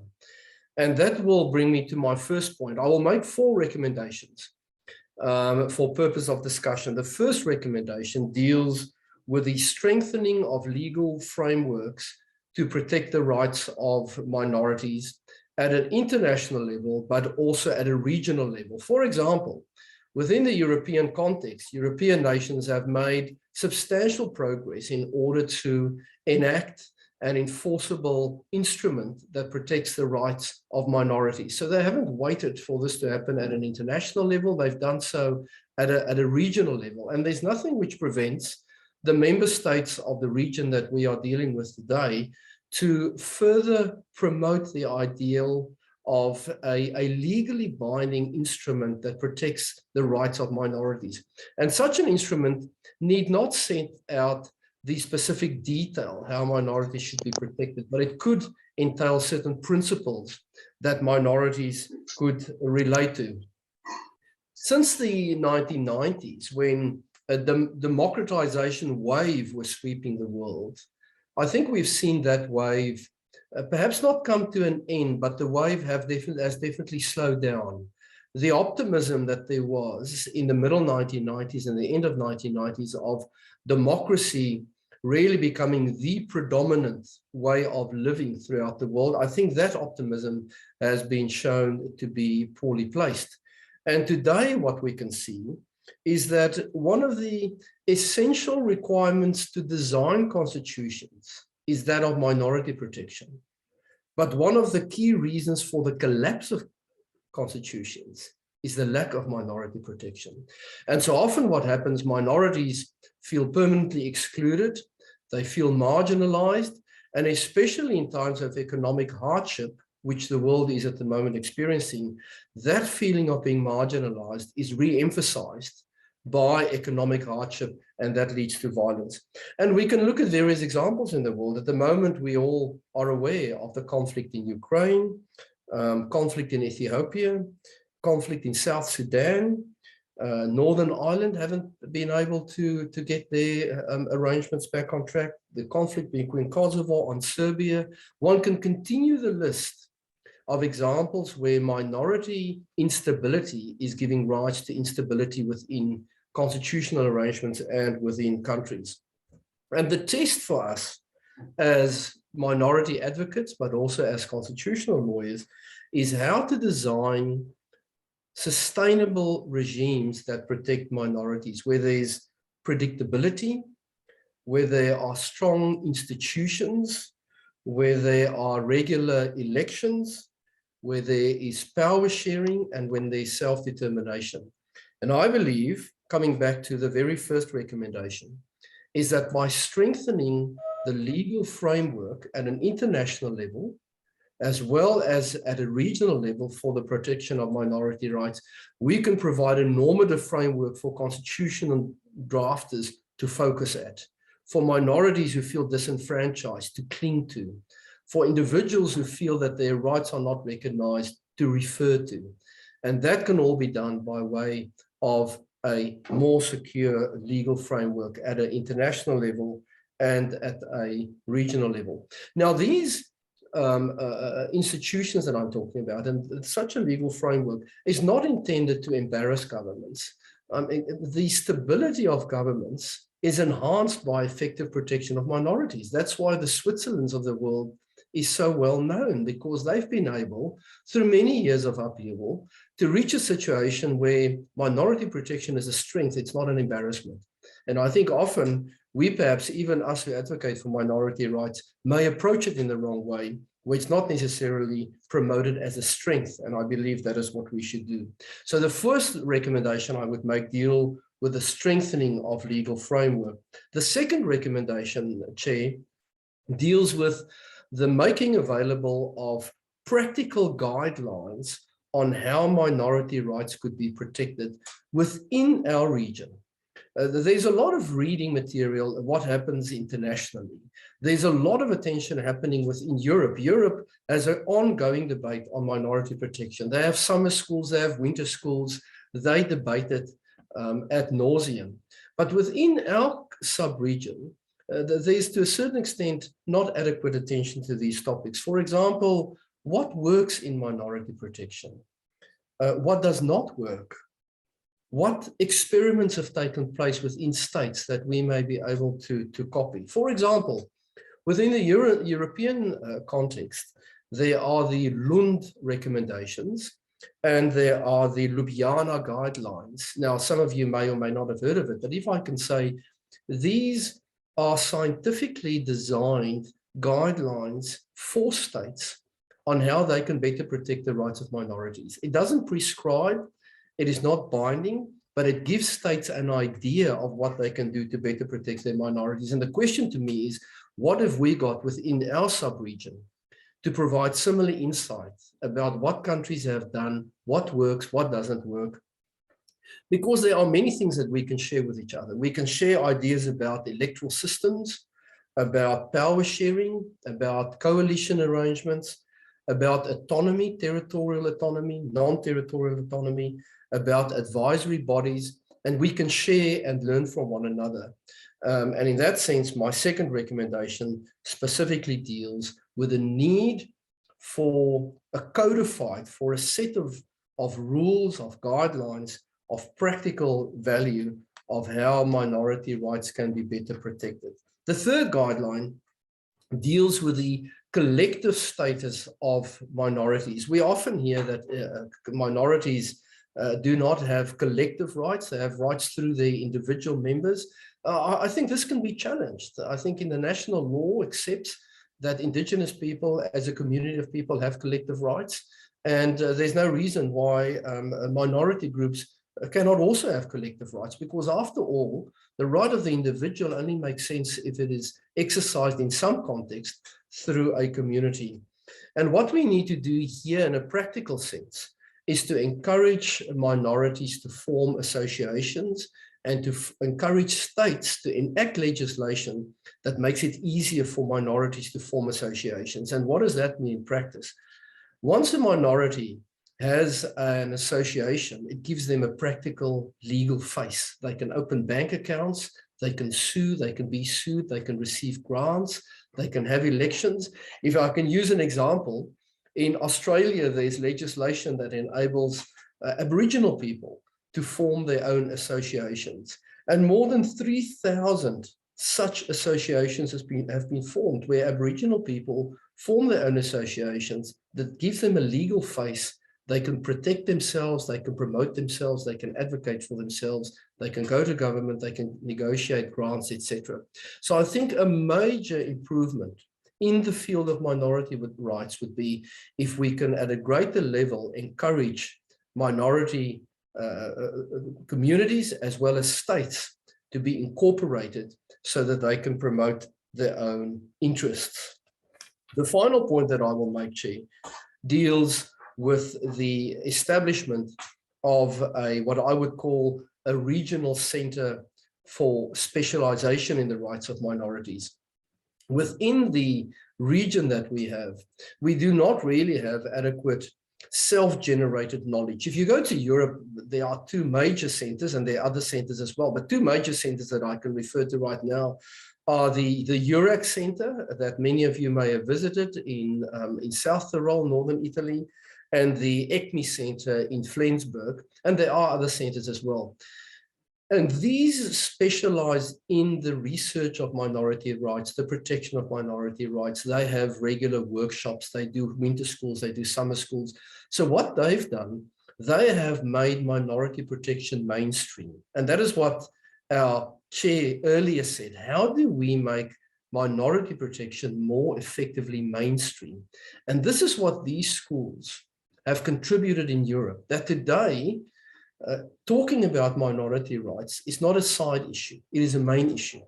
It is no longer a luxury, it is now seen as a necessity. And so within civil servants, within academics, within non-governmental organizations, the topic of minority protection has become mainstream.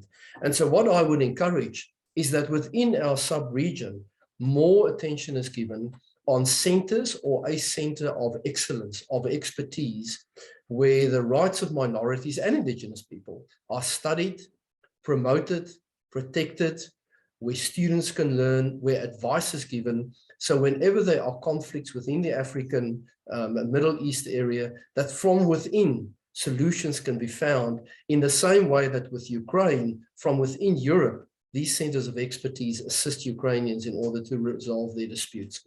So I close my contribution, sir, by saying, I hope these 4 practical suggestions would assist in the wider deliberations. Of course, each one of us would make their own recommendation, but I hope those 4 assist in our deliberations. Thank you very much. Thank you very much, Professor, for the important contribution. I now invite Dr. Beza Desalegn, who's an assistant professor at Hawassa University, to make his contribution. The floor is yours, Dr. Beza. Thank you very much, Fasil. Let me start by thanking the Tom Lantos Institute and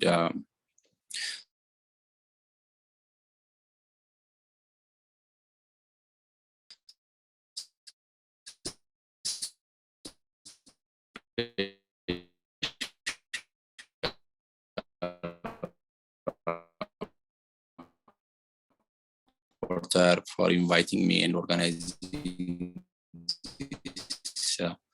this forum. As has already been said by previous speakers, minority situations have different contexts.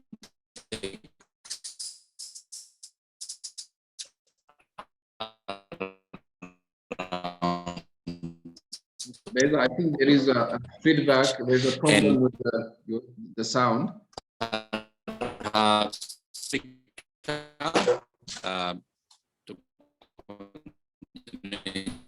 Which I would like to. Hello, Beza.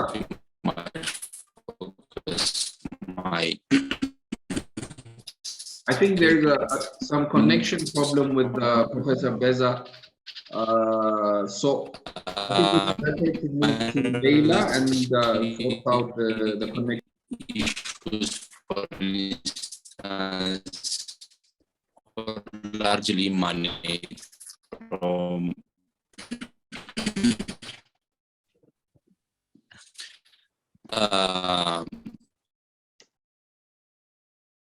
Hello. I think there's a connection problem with Beza. So until the issue is sorted out, let's just move to Leila Alodad's contribution, and then we'll get back to Beza's presentation. So Leila, the floor is yours. Thank you, Fasil. Can you hear me? Yes, we can. Please proceed. Excellent. Well, thank you so much. And thanks for inviting me to speak at this important forum. My focus today will be on highlighting the shortcomings of the normative framework for minority protection when it comes to the rights and realities of minority and indigenous women and girls. I will attempt to bring attention to the additional burden they bear due to the complex and intersectional systems of oppression that target them. And I will argue for an inclusive, gendered, and transformative approach to combating discrimination against minorities. It will not come as a surprise that the discrimination faced by women and girls within the private and public sphere takes an additional and more complex dimension when they are members of a minority or an indigenous community.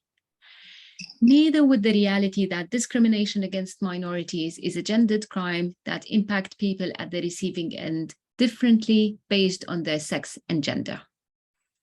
Nevertheless, the normative frameworks for combating discrimination against minority and those combating gender discrimination and violence against women remain binary, linear, and hence inadequate. And while both minority and indigenous men and women are vulnerable to discrimination by the majority population and by the state, the experiences of women and girls are distinct. The discrimination they face together with men in their group from the outside does not spare them the gender-based discrimination and violence imposed by the patriarchal hierarchies within their minority group. In fact, many minority women face a distinct gender-based violence and discrimination because they are regarded within the minority community as carriers of the community's honor and guardians of its bloodlines and culture. And this results in them being held under much stricter societal burdens than women from the majority community. These patriarchal impositions limit women's personal choices and their bodily autonomy and potential.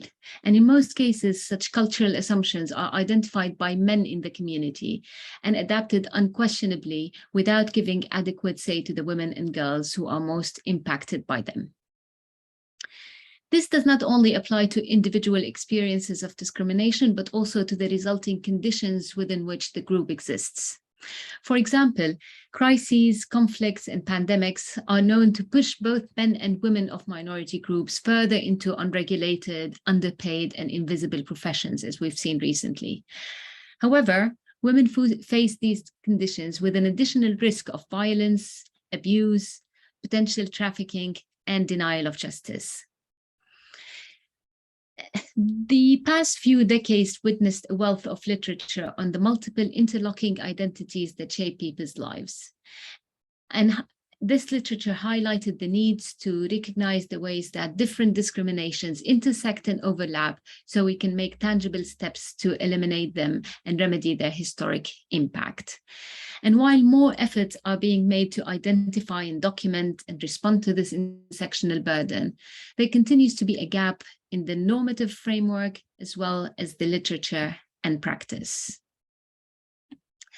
And despite some attempts to adapt the intersectional approach to understanding and combating multi-layered discrimination, the international human rights law continues to place people within a single category, creating parallel systems and regimes of prohibition, accountability, and access to justice. Such a siloed approach adds to the isolation of minority women and limits their ability to organize and capitalize on the solidarity of groups who share their diverse and multiple identities. Women from minority communities find it sometimes prohibitively difficult to raise the discrimination they face within their community, because this will affirm stereotypes against men from the community or make them targets of law enforcement forces that historically and systematically victimize minorities and discriminate against them. Similarly, women from minority communities have highlighted that the challenges they face within the women movement that are sometimes unable to see beyond the concerns of the privileged majority. Instruments that deal with the rights of minorities and indigenous peoples, including the UNDM, generally adopt a gender-blind language, assuming that the realization of such individual protection will naturally remedy the experiences of women and men alike. This is evidently not true, and only results in overlooking the disproportionate impact and victimization of minority women and girls. And while some regional instruments, like the Council of Europe Framework Convention, have stated that they shall not be construed as limiting any of the human rights that have been accepted by contracting parties, this would count as limiting harm rather than creating the space for an intersectional understanding. The UN Convention on the Elimination of All Forms of Discrimination Against Women, I'll refer to it as CEDAW, used a similar approach in assuming that protecting individuals against discrimination is sufficient and failed to adequately address the distinct nature of discrimination incurred by minority and indigenous women. And the maintenance of racial or ethnic discrimination and of sex and gender-based discrimination as two mutually exclusive categories without drawing linkages between them has been reinforced by institutional separation. So despite the constant efforts by feminist groups and by groups working on the rights of minorities, this continues to be the case. So monitoring committees that are established under the international treaty, both CEDAW and CED, must redouble their efforts to acknowledge and create precedents to show that the multiple discrimination do not operate independently, but intersect and reinforce each other with adverse consequences for the enjoyment of human rights. This demand also applies to special rapporteurs and to other groups of eminent experts, as well as charter and treaty bodies. So to conclude, I would argue that an intersectional approach that seeks to capture the structural consequences of the interaction between various forms of discrimination or systems of subordination and oppression is a fundamental tool to address the disproportionate impact and grave victimization faced by minority women and girls. So to put out there my recommendations, which echo a lot of the recommendations we've already heard. First, as the current normative framework for the protection of minority remains insufficient, efforts must continue to pursue a binding treaty. And such treaty must address the serious omission in the UNDM, where it failed to address the disproportionate impact on minority women and girls, and should explicitly demand the prohibition of gender-based discrimination against them. And second, more comprehensive intersectional approach is needed towards binding treaties against discrimination like CED and CEDAW. Treaty committees and special rapporteurs and other eminent experts, as well as charter and treaty bodies, should fully integrate an intersectional analysis and address the distinct experiences and needs of minority women and all women with multiple identity. And thirdly, efforts must continue to unpack the use of culture in the context of individual and collective rights of minority communities. The full participation of minority and indigenous women is needed to identify cultural norms and practices to ensure that they are relevant to the entire minority population and are not used to impose or justify harm to minority women and girls. And lastly, temporary special measures, as highlighted in the General Recommendation 25 of CEDAW, could be an efficient tool to increase the visibility, influence, and protection of minority and indigenous women and other groups suffering from multiple discrimination. Thank you. Thank you very much, Leila, for your contribution. I think Beza has rejoined. Please try connecting without video if you have any issues with connection. So I now give the floor to Beza to make his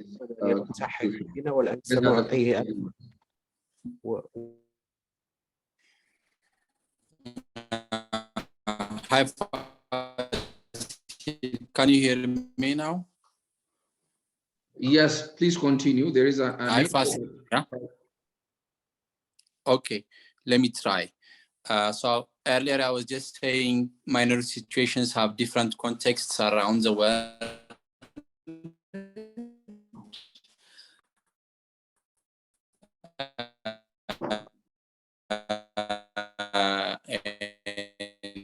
And I was also I think Beza, there is feedback, there is echo. Maybe that's one of the reasons specifically became in extending to that is so including why my video is not working. I don't know. How about now? It is better now. Please continue. It's better. Okay, let me continue quickly. So in Africa, for instance, minority situations have different contexts than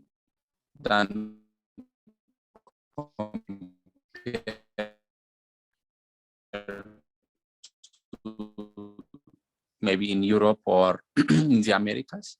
In Africa, minority usually emanate from this vestige of colonialism. So on the one hand,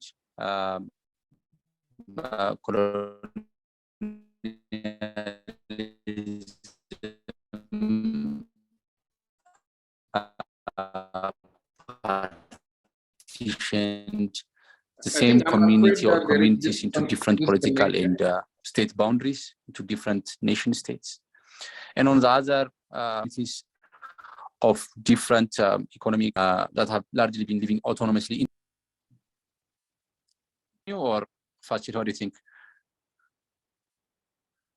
I think that we shouldn't miss this important presentation just with the echo and the disconnection. So the technical group, is there anything that we can do to address this concern? Hi, Fazil, it's Sean. And Beza, I've sent you some details about how you can join the meeting by mobile phone rather than through your internet connection. So I think perhaps that may be the way to address this. You'll still be able to give your presentation that way. So I've sent the details to you, Beza, to your email. Okay. So until the issue is sorted out, then we can open the floor for participants to make interventions and their statements. I would like to reiterate that participants will have about 3 minutes to make their intervention and contribution. They can also use the chat form, the Interratio platform, to also make their contribution. So I will give the floor to participants in order of they raise their hands. So I see that one person raised their hand. So please raise your hand so that we can have first round of intervention.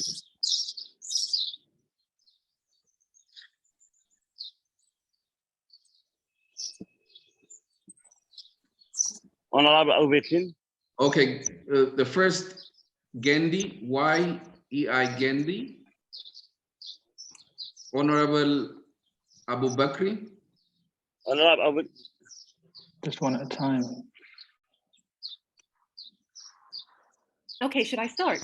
Yes, please. Okay, thank you. Thank you, Honorable Chairman. I'm speaking today on my own behalf as an Egyptian minority rights defender. I would like to start by a recurring question that I often get. Why focus on minorities? Aren't all citizens equal under the law? This question represents a watering down of the specific issues and experiences that minorities face. Nominal equality does not preclude different groups from having different experiences. Rather, it is inequality in its very essence that leads states to ignore these experiences in their policymaking.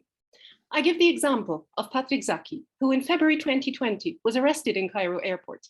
After more than 19 months in pretrial detention, he was referred to court for an article he wrote discussing the specific experiences as a Coptic Christian in Egypt. I give the example of lawyer Mohammed Al-Baqir, who is still behind bars as we speak, and has been explicitly questioned in the interrogations on his shadow report to the UPR on the violations against the Nubian community. I give the example of jailed researcher Ismail Sangaré, who spoke about the situation of Sinai Bedouins in Egypt, and then received a 10-year prison sentence in a military trial. It is shameful, Honorable Chairman, that we discuss the equality of citizens and then dismiss and criminalize minorities' experiences or label them as false news. Today, in Egypt, among the scores detained behind bars, minority right defenders and activists have been forcibly disappeared, arrested, tortured, and when released, banned from traveling. Their common crime is that they dared to discuss the violations the group has faced. Let them out. Let those on travel bans fly. A key word that is missing, Mr. Chairman, is recognition. In 2019, Egypt underwent its Universal Periodic Review. And in the adoption of the recommendations, it systematically removed the word minority that came 4 times in the recommendations given to it. It argued there are no minorities in the country.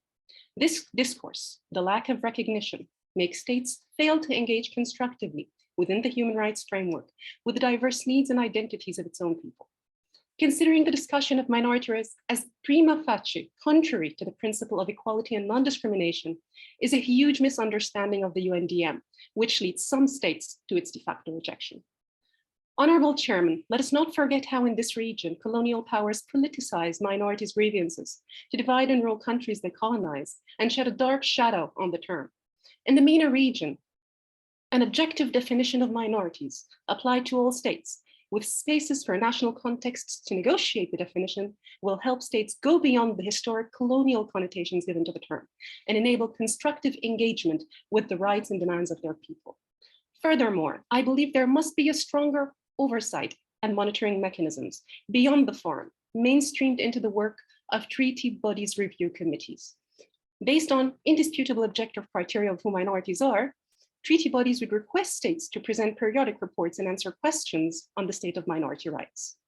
Finally, I call for support on the need to expand the scope of the UNDM to include sexual minorities, the LGBTQ+ community, who is struggling for the recognition of their rights in many countries in the Middle East and North Africa, and are facing arrests and tortures in custody simply because of their gender identity or sexual orientation. I thank you for your attention. Thank you very much for your contribution. Let me now give the floor to Honorable Abu Bakri. The floor is yours.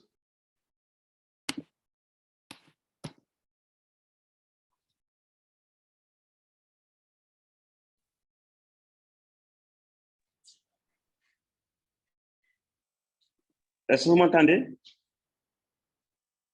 Bonjour, vous m'entendez?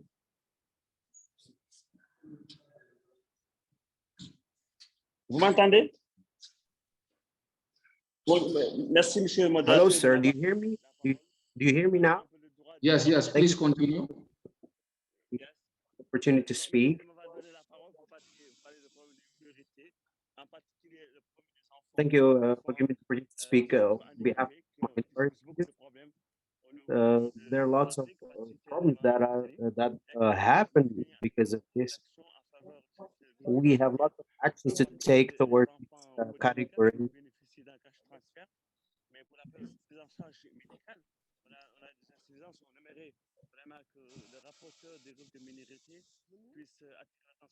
Concerning the medical side, also we have some services to provide for these minorities, and they will be from certain particular benefit that being assigned to them. As the purpose of the experts also has a lot of the minorities and their children in the world, the world, as you all know.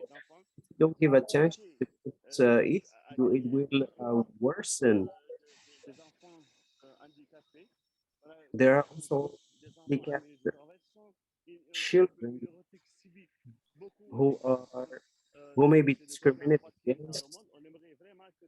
They are part of this world, and we'd like to tell the special report that does this have to happen, or can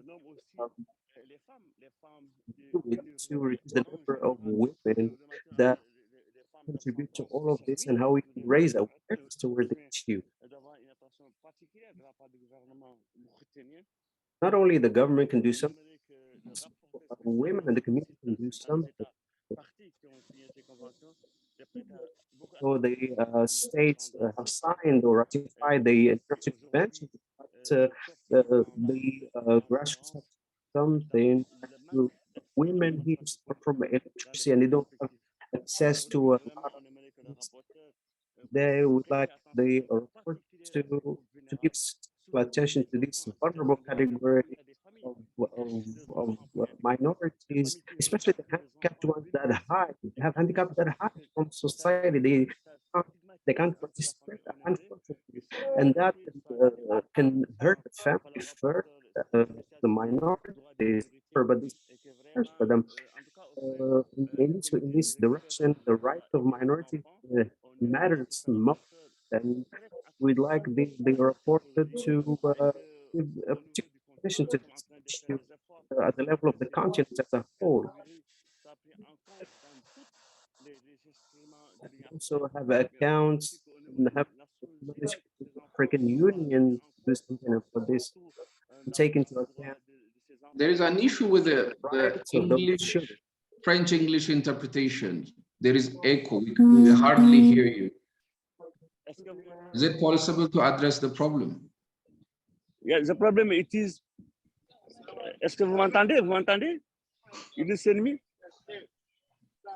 Le problème crucial, c'est la prise en charge des droits des minorités tels que les enfants handicapés et les femmes d'ascendance servile, surtout à Mauritanie, que le rapporteur spécial dans ce rapport fait attention à cette catégorie.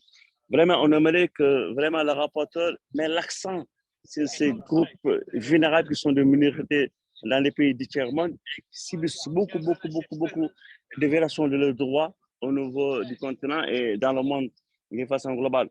Aujourd'hui, selon les données de l'OMS, selon la stratégie des handicapés de l'Union africaine, c'est une population qui est en croissance dans le monde.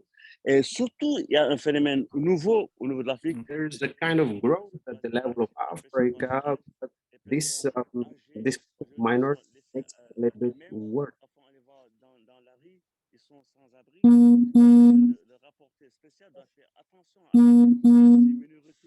Qui sont de nouveaux phénomènes qui repassent en Afrique et dans le monde. Comme la stratégie du troisième âge que l'Union africaine a mis en place, on voit que... Please conclude. Yeah, yes. You overuse your time, so please conclude. Yes, en conclusion, on aimerait que le rapporteur spécial prenne en compte la question des minorités que les enfants handicapés, les femmes d'ascendance servile, les personnes de troisième âge, qui sont de nouveaux phénomènes au niveau de l'Afrique et dans le monde, qui subissent beaucoup de violations de droits. On le voit parfois dans la rue sans abri. C'est une question importante, c'est une question innovante que le rapporteur doit prendre en compte dans la question des droits des minorités. Merci. Thank you very much, Honorable Abdelkarim. So let me move to mid-motion. Please make your contribution in less than 3 minutes. The floor is yours.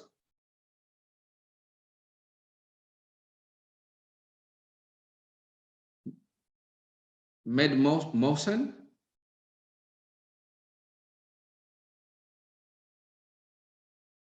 So please unmute.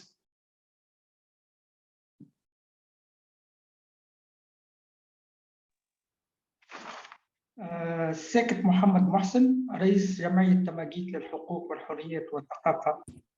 The Association of the Cultural the freedom Amazigh Morocco. We work the issues of the Amazigh or the Amazigh people regarding their rights and human rights, their linguistic rights as well. The native mother is Amazigh, of course, and we work in that direction.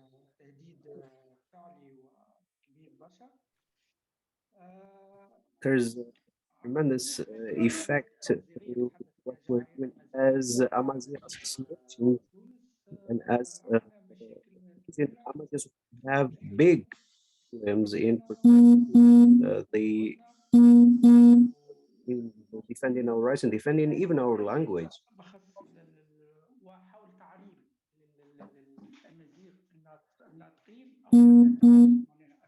Especially trying to teach the future for native language. According to our experiences as the associations, European associations with us is okay because it's not okay because they don't finance us, they don't fund us in the way and they consider the numbers as a matter. The number of regions not that big, so funds in that this reason. We'd like to receive some financial support from them to teach the Amazigh, even from the United States and the United Nations and the agencies related to it. Be able to teach our language. We're trying to protect and encourage people to protect their the national heritage at the level of the UNESCO. And we invite the UNESCO to simplify these procedures and without going through the state or the central state, which is part of the issue, not part of the problem, not the solution. As محاولة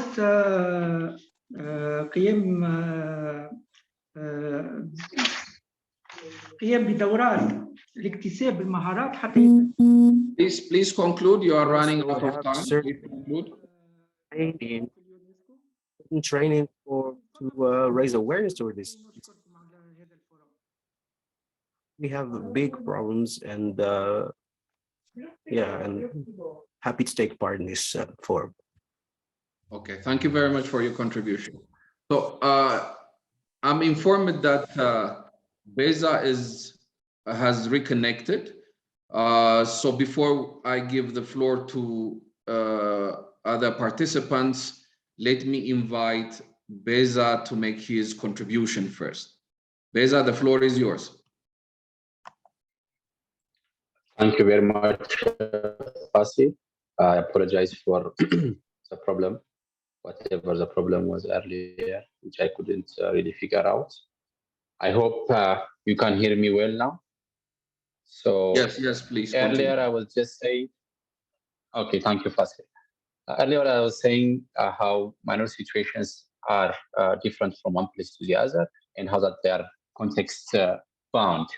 And I was trying to connect this statement with situations in Africa. The situation or the context of minorities in the African scenario is largely molded or carved out by this vestiges of colonialism. The colonial era, on the one hand, has partitioned communities or a single community into different political and state boundaries, meaning a single community can be found in 1, 2, or 3, 4 states. And also on the other hand, colonialism has also brought together totally alien communities who were previously autonomous in the context of culture, economy, or political administration into a single political unit. This has largely created the situation of majority-minority dilemma in many African countries. Now, by the time colonialism ended, African countries started to build their nation building strategies. And unfortunately, many African countries by that time were not ready to recognize this internal diversity that was mainly carved out by colonialism. And in fact, many African countries adopted the motto, let's kill the tribe to build the nation. So minority accommodation was not among the agenda in the nation building strategy of many African countries. Now, as a result of which, many African countries, including the African Union, the then OAU, declared colonial boundaries as sacrosanct. And these countries, these African countries, pursued this notion of liberal constitutionalism, largely writing their constitutions on the basis of the individual. All these strategies led to the fact that minority claims in one way or the other were suppressed. And if in any place minority claims were put to the public discourse, they were even militarily dealt with. So it's only recently that many African countries have come to terms with their internal diversity, have now understood that they have to clearly address the issue of minorities, perhaps at a constitutional level. So the 1990s was a major point of departure in this regard. So many African countries started to adopt or have adopted since then a federal or a decentralized model of governance, which clearly recognizes minorities at a constitutional level. I think the best example in this regard could be Ethiopia, perhaps Nigeria as well, and many other African countries. One can mention also Kenya and South Africa. Now, while many African countries made this paradigm shift of directly addressing minorities through a system of governance, one area that has largely been ignored is the international human rights framework that has also tried to see the issue of minorities. You have the UN system, you have regional systems, and to an extent, some sub-regional frameworks as well. So what I want to focus is not on the federal or decentralized model of responding to minority questions, but what I would like to focus on is on what I have already said, that this largely ignored international human rights frameworks, which are both, some of them minority sensitive, some of them non-minority sensitive documents and their normative interpretations. So again, during the 1990s, the development of international minority rights norms was on the rise for a number of reasons, especially reasons that pertain to whatever was going on in Eastern Europe, the collapse of the Soviet Union, etc. So then this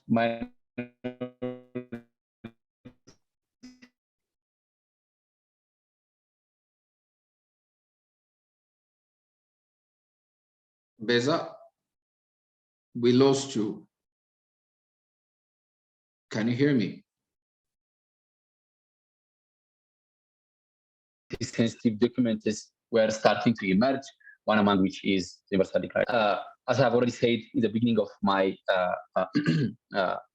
presentation, minority situations are not only context dependent, but are also related in their very nature. the international human rights system largely seems to be very much concerned about these national minorities that can be identified at the national level. But at the same time, when countries, especially many African countries, since or after adopting this federal or decentralized model of governance to address minority issues, these models of governance have also, in one way or another, and very unfortunately, replicated the minority question at sub-state levels or at local levels in some instances. Now, what I wanted to focus here is on whether these international human rights norms are, in one way or the other, capable of addressing this ever-evolving minority problem, the problem of perhaps regional minorities. The UN Declaration on Minorities, it has a lot of innovative provisions, but I would like to point out one area that perhaps could be instructive, where it says persons belonging to minorities should also have adequate knowledge of the society as a whole. I think this statement illustrates that minority protection does not aim at creating atomized groups, so that accommodationist minority protection mechanisms need to be complemented with measures focusing on intercultural communication and integration. I think multiculturalism is important, but at the same time, interculturalism is also very vital. So this is a very important consideration for many African countries where a process of ethnic antagonization has been and is currently unfolding. I think in this regard, there are also innovative decisions made by the Human Rights Committee of the ICCPR. A lot of cases can be mentioned. Some of them are not so positive. For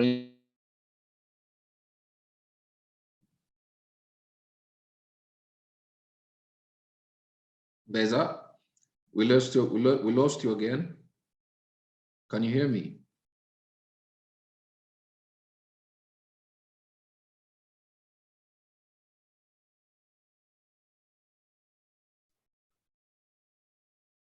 Beza, can you hear me?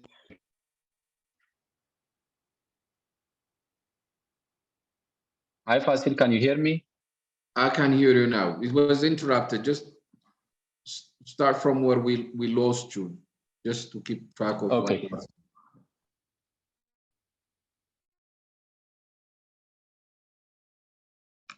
So I will just say that which monitors the implementation of Article 27 of the ICCPR has given some innovative and groundbreaking decisions. Some of them were instructive, some of them were not so instructive. For instance, in the Valentine versus Canada case, there was this missed opportunity by the Human Rights Committee to address the issue of regional minorities head on, although perhaps the committee sidestepped on it.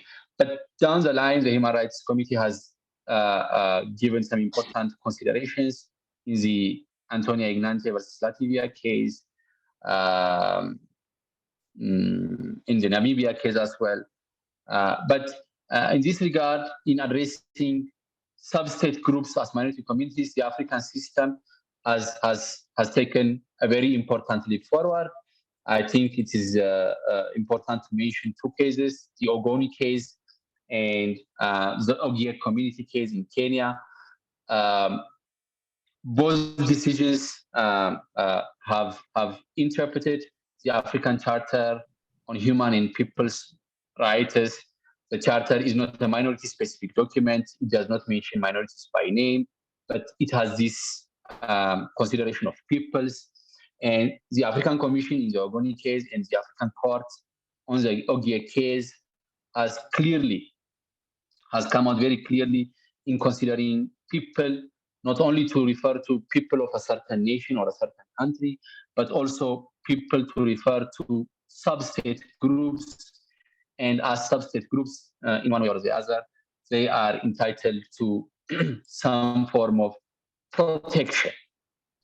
So this, I would say, is a very important leap forward consideration in trying to give fortification to regional minorities, which unfortunately, as I've already said earlier, the international or the regional human rights systems, which largely focus on minorities that are considered at the national level.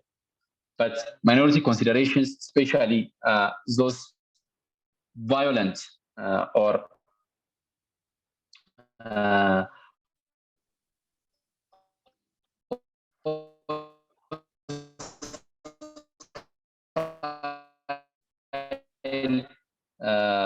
considered currently, in one way or the other, relates the international framework has to be very proactive in one way or the other, recognizing regional minorities as a subject of consideration. So in conclusion, so we know that there are several human rights documents that apply to individuals, including members belonging to minorities, but these human rights instruments perhaps deal with the issue of minorities on the context of equality and non-discrimination.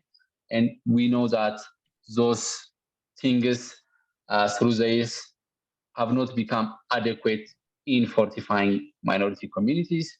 So minority communities need specific protection more than recognizing individual rights.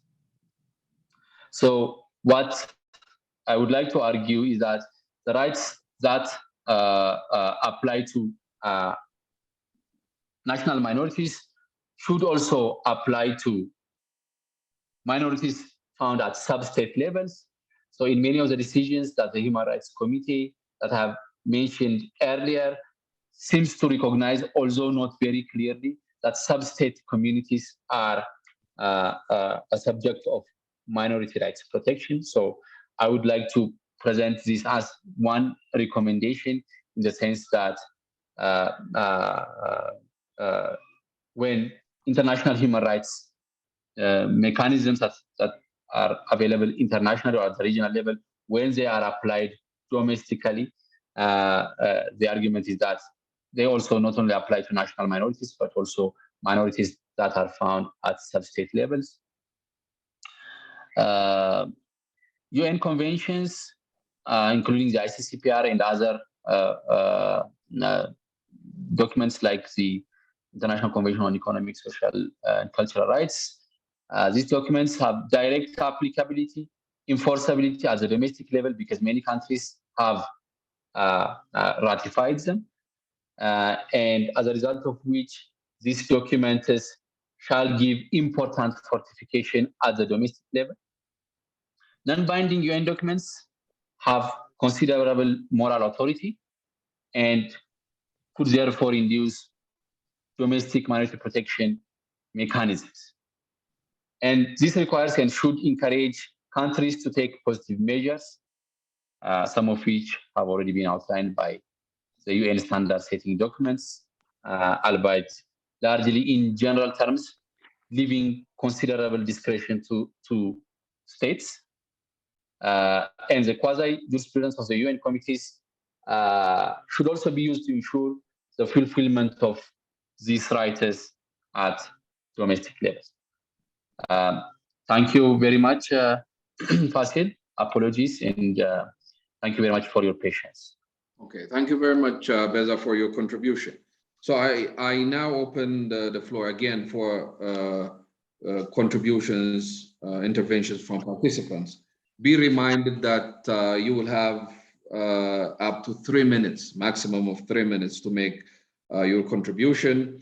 Also be advised that you can submit your recommendations in writing via the chat function, or you can send email to Marcus. The address is provided in the chat function.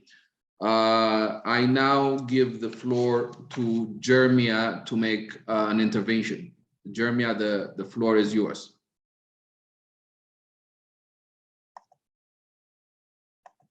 Hello.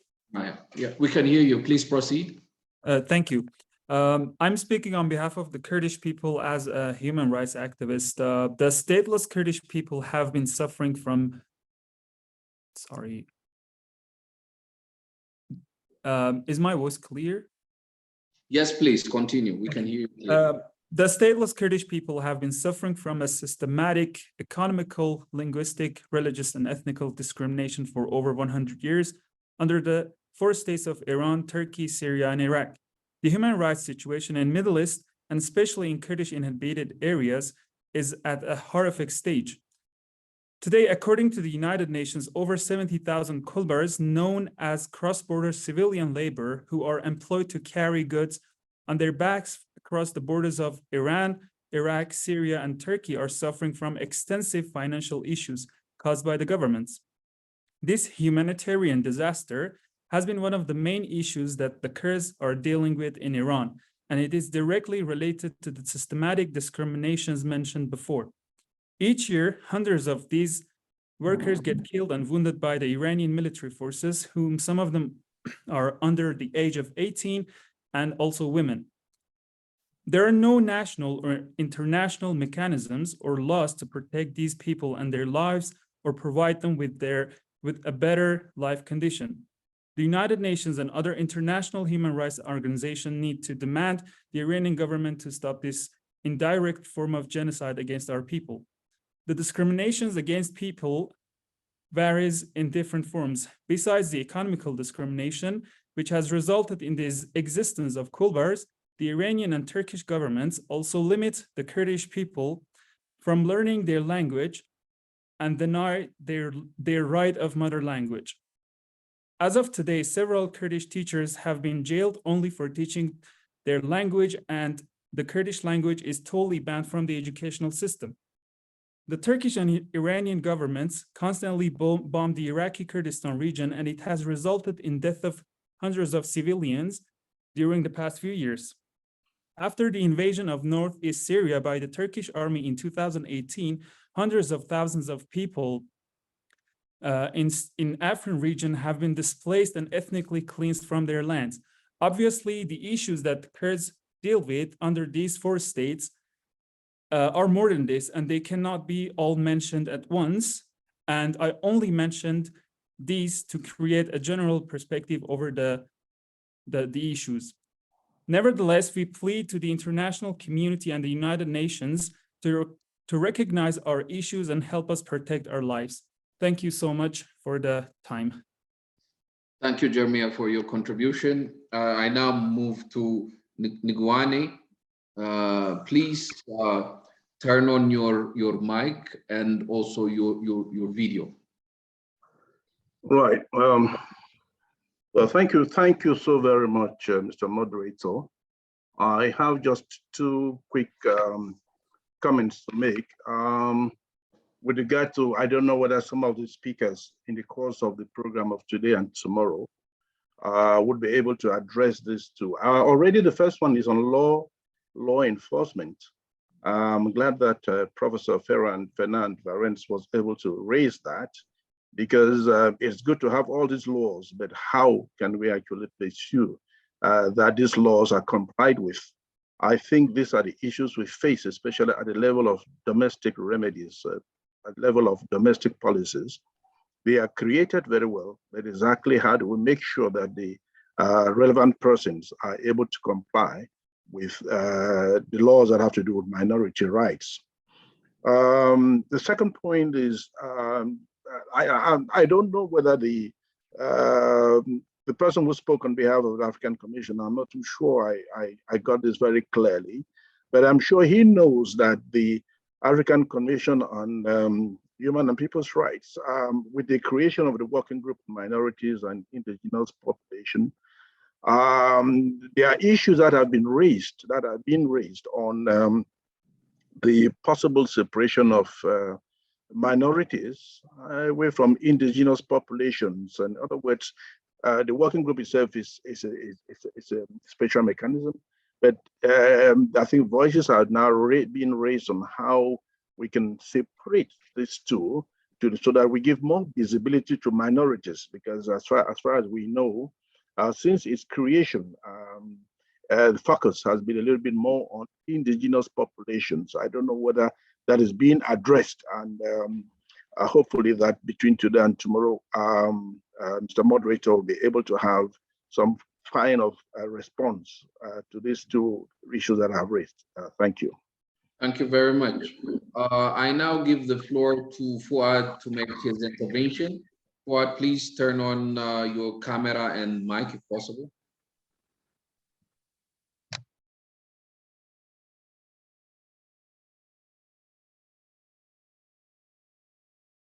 الخير. مساء الخير لكم جميعا في هذا اللقاء الجيد والشيق والذي استمرينا فترة طويلة نحن نتمنى أن نصل إليه.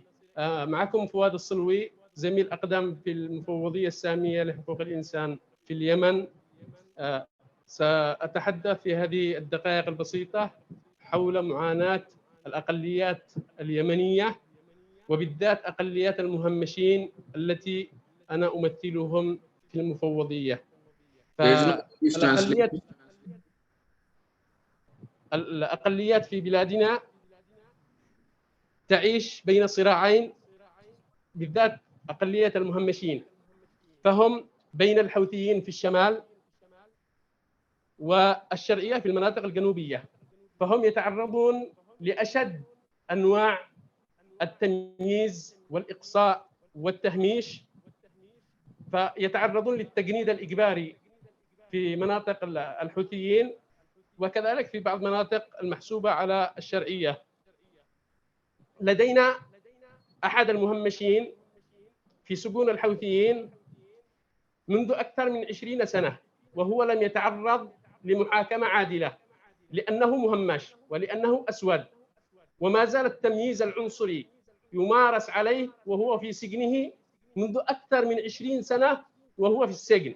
قبل لحظات كانت زوجته تتصل لي وأنا في هذا اللقاء، تتصل لي وأنا أرفض المكالمة حتى تسألني ماذا صنعتم لهذا، وهو له أكثر من 20 سنة متهم بقضية قتل، ولكنه لم يتعرض لأي محاكمة عادلة، وإنما حكم عليه بالإعدام لأنه مهمش ولأنه أسود.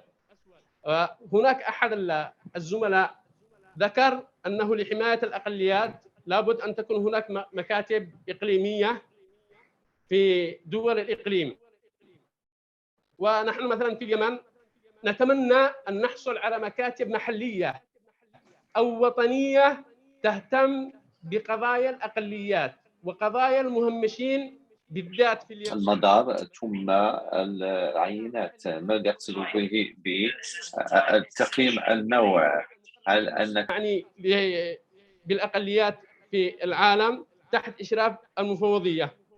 هذه المكاتب تعمل على دعم وحماية حقوق المهمشين أولاً والأقليات بشكل عام في اليمن، لأنهم يتعرضون لأبشع أنواع التمييز العنصري، فهم مقصيون في الجانب السياسي. فلا نجد من المهمشين من يصل إلى وظيفة مهمة في الدولة أو منصب حكومي يفيده ويفيد أسرته. الوظائف التي يحصل عليها المهمشون في اليمن هي أدنى وظائف السلم الاجتماعي، وهي كنس الشوارع وتوسيع ويعني تنظيف الأماكن العامة. الوظائف تسمى في اليمن البلدية. هذه أقصى الوظائف التي يحصل عليها المهمشون في اليمن، هي تنظيف وأخذ المخلفات من الشوارع. مستحيل أن نجد أحد المهمشين وصل إلى أي منصب مدير عام أو إدارة هامة حكومية، فضلا عن استخدامهم في المشاركة السياسية، يستخدموا فقط كمرشحين يرشحون غيرهم، ولا يحق لأي مهمش أن يقدم نفسه لمجلس بلدية أو مجلس محلي أو عضو مجلس النواب، وكلهم فقط يستخدم صوتهم ويستغل من أجل إيصال الآخرين إلى مراكز صنع القرار، وهم بعد ذلك يعيشون في أدنى طبقات السلم الاجتماعي في اليمن. أتمنى من هذا المنتدى أن يخرج بقرارات وتوصيات تعمل على الاهتمام بفئة المهمشين والأقليات من ظروفهم المعيشية والصحية والتعليمية، فهي خطوة هامة في الاتجاه الصحيح. فلو أردنا في اليمن أن نعزز حقوق الأقليات وحقوق المهمشين بشكل خاص فعلينا أن نهتم بهم وأن نضغط على الحكومة اليمنية المختلفة سواء في الشمال أو في الجنوب. هذا ما أردت أن أشارك به زملائي في هذا المنتدى، وأشكركم جزيلا على إتاحة الفرصة لي، وشكرا مرة أخرى. Thank you very much, Fuad, for your contribution. Allow me to ask panelists to revert back to some of the interventions that are made and to give general feedback on some of the points. So in order set out in the program, let me first invite Professor De Villiers to make the first contribution, and then we'll follow by the order. Professor, the floor is yours.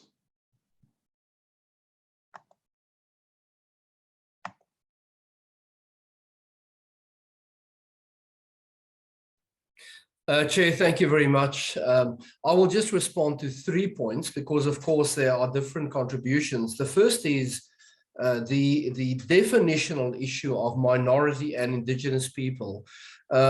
This is indeed a matter which is not only relevant to Africa, it's also relevant to Asia, to South America. And that is what type of rights are granted to indigenous people, what type of rights are granted to minorities, and how do they differ. And these are issues that have not been resolved. As we know, there's no definition in international law of indigenous people. There's no definition of minority. Interesting enough, in South Africa, the South African Constitution talks about a community. So South Africa, when the Constitution was drafted, tried to stay away from minority versus indigenous and simply spoke about the word community. But then again, community is not defined. So this remains an issue that international law and practitioners are struggling with, how to define these concepts. The second point is the idea that minority protection should be separated from indigenous, and I can understand why. But at the same time, they share certain communalities. Both are minorities in number. Both want to exercise collective rights. Both are concerned about their culture, their identity, often their land, often how they should be consulted. So I think while there is, on the one hand, merit to separate indigenous protection from minority protection, these communities can also cooperate because legally they struggle with the same issue. Even though the origin, how they come to that issue may differ, legally they have exactly the same issue. The third point that is made is the question about legal enforcement, that we have all these wonderful international statements, protocols, but they are not enforced. And of course, that is a problem in a world where democracy is not the most popular form of government and where nations easily fall back into all types of non-democratic methods. Minority rights will always be at a normative level an ideal that we strive towards. We will never achieve a perfect solution in the same way that with individual rights, we don't achieve perfect solutions. I mean, we have international binding law on indigenous rights, and you look at the world and it's a disaster of poverty, discrimination, war, civil war, murder, etc.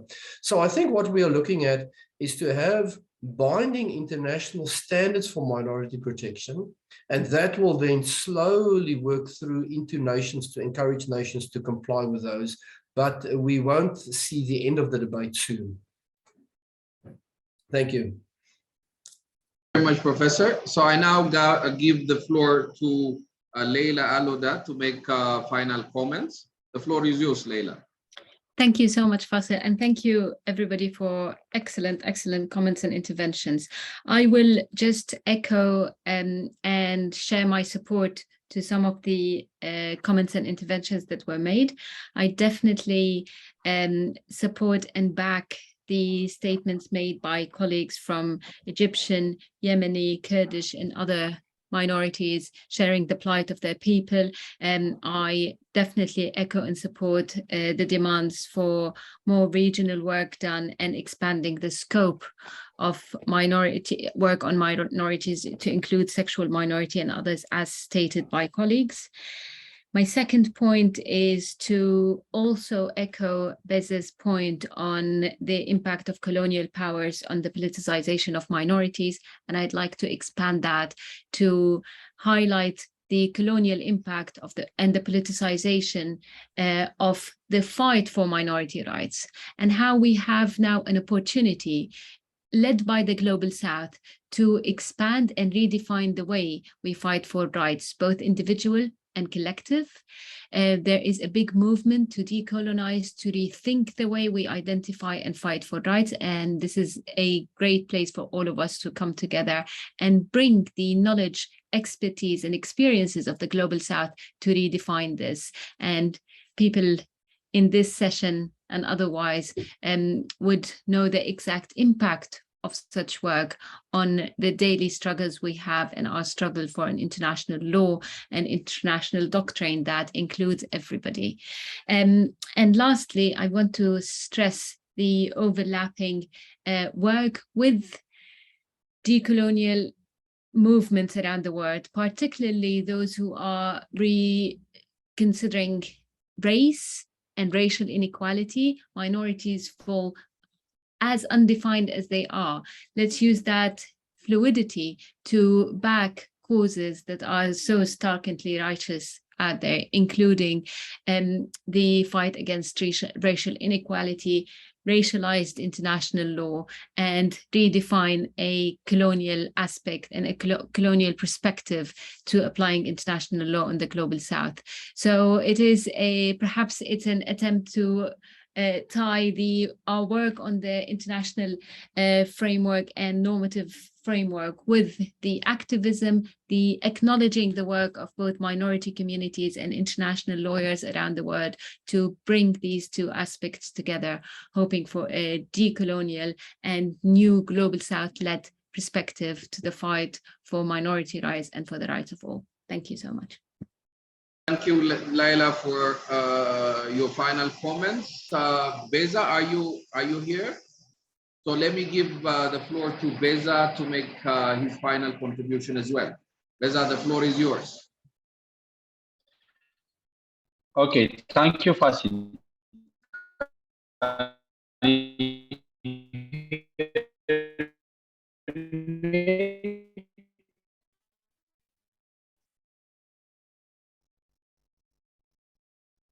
Yeah. Beza, I think there is an interruption. Can you repeat what you were saying?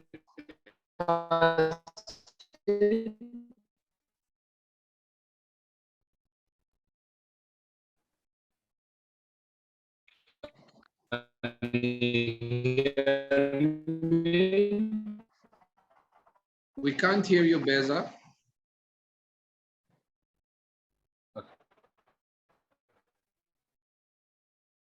Yeah.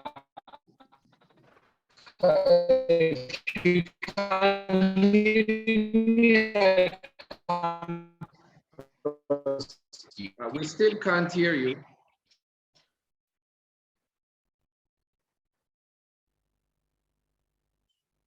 Oh, this is very unfortunate.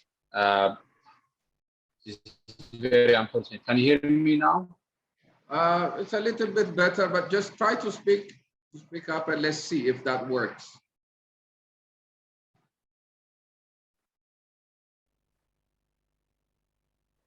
Just simply say 2 or 3 statements in conclusion to what I've already been saying during my presentation. So from my presentation, I think it is become clear that there are a range of human rights documents, both legally binding and non-binding ones, pertinent for the protection of national minorities, which have been adopted by the United Nations. The base of these documents, persons belonging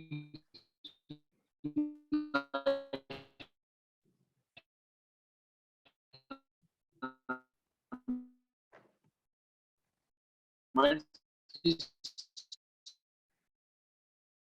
We can't hear you, Beza. Can claim not only non-discrimination and other universal rights, but also group-specific language rights, cultural rights, and the right to effective political participation. Now, what I am arguing is that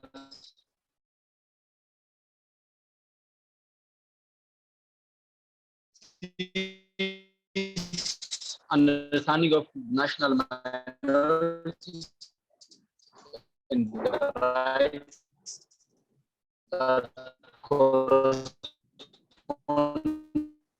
Beza, we can't hear you. So I'm afraid we'll have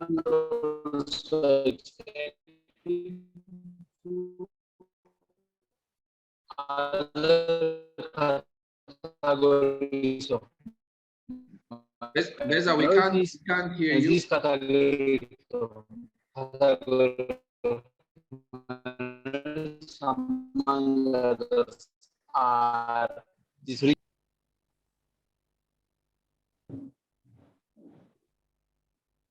Okay, thank you, Beza. We hardly hear you, so I think we should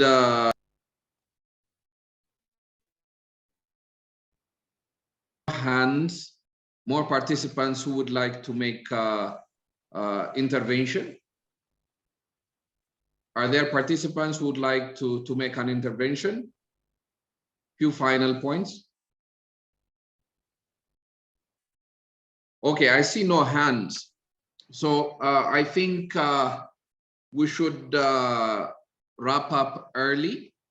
We have about 20 minutes left as per the program, but because of the connection issue with Beza, and also because we don't have hands raised, so I think we should close it early. So I would like to thank all participants for their active intervention and engagement, and also distinguished panelists for the important and comprehensive contribution you made on the issue. So thank you all. On behalf of the organizers, I would like to express my gratitude for your participation. And we'll have about 1 hour for break. So please note that, and then be back after 1 hour for the second thematic session. With that, I would like to close this session and hand over the floor to organizers. Thank you all.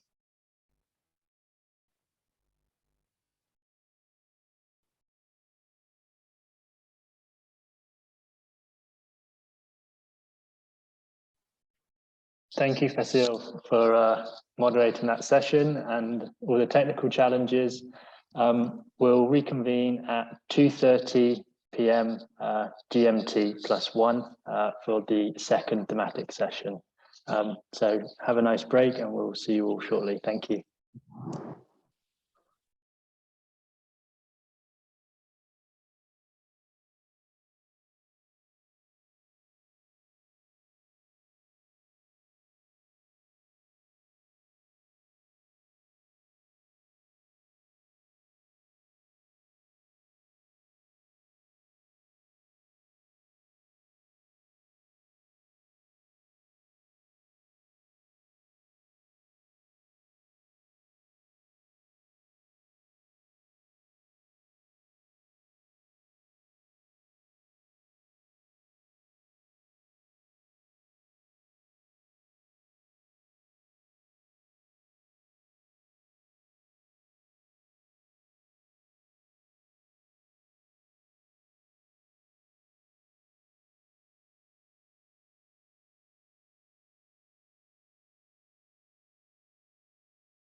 Hello, Hannah. I think we can start. We are still waiting for Mr. Felix to join, but I think we move ahead with the speakers we have, and we will try to get Felix connected as soon as possible. So please, Ms. Hannah Foster, you have the floor. Thank you. Thank you very much, Sean, Dr. Fernand de Varennes, UN Special Rapporteur on Minority Issues, Honorable Abdelkarim Boujradi, Secretary General of the Interministerial Delegation for Human Rights, Honorable Rémy Ngoy Lumbu, Chairperson of the African Commission on Human and People's Rights and Special Rapporteur on Human Rights Defenders in Africa, Honorable Marcel Akpovo, Office of the High Commissioner Regional Representative for East Africa and the African Union, distinguished Office of the High Commissioner Regional Representatives, Madam Anna-Mária Bíró, Director, Tom Lantos Institute, and staff members of the Institute, Your Excellencies, distinguished guests, participants, ladies and gentlemen, all protocols respectfully observed. It is indeed an honor and privilege to participate at this minorities. There's a massive PowerPoint saying the exact time. At this Minorities Forum celebrating 30 years of implementing the Declaration, which provides us with an opportunity to take stock of the state of minorities, identify gaps in the protection of minorities, assess challenges, and collectively develop strategies and recommendations for the way forward. As aptly expressed,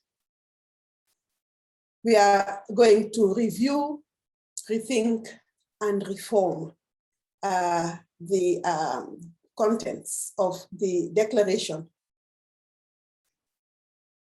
Since the adoption of the UN Declaration on the rights of persons belonging to national and ethnic, religious, and linguistic minorities in 1992, gaps and challenges in implementation of the instrument to ensure non-discrimination and inclusion of minorities have been a main cause for concern. Furthermore, these issues have increasingly become agenda items at national, regional, and global interests, as there is a discrepancy between ratification, adoption, and implementation. Violations of the rights of minorities, especially in Africa, are evident and are troubling, to say the least.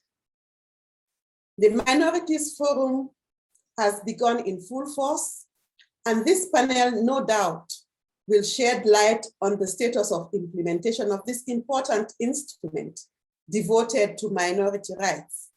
It will aim to share an overview of institutional mechanisms, policies, and programs, as well as share recommendations to improve the situation. We are privileged this afternoon to hear from 3 distinguished speakers in the persons of Madam Agnes Kabajuni, Managing Director, MRG International Africa, who has 16 years experience in the field of human rights, has carried out extensive research and advocacy at the national and international levels.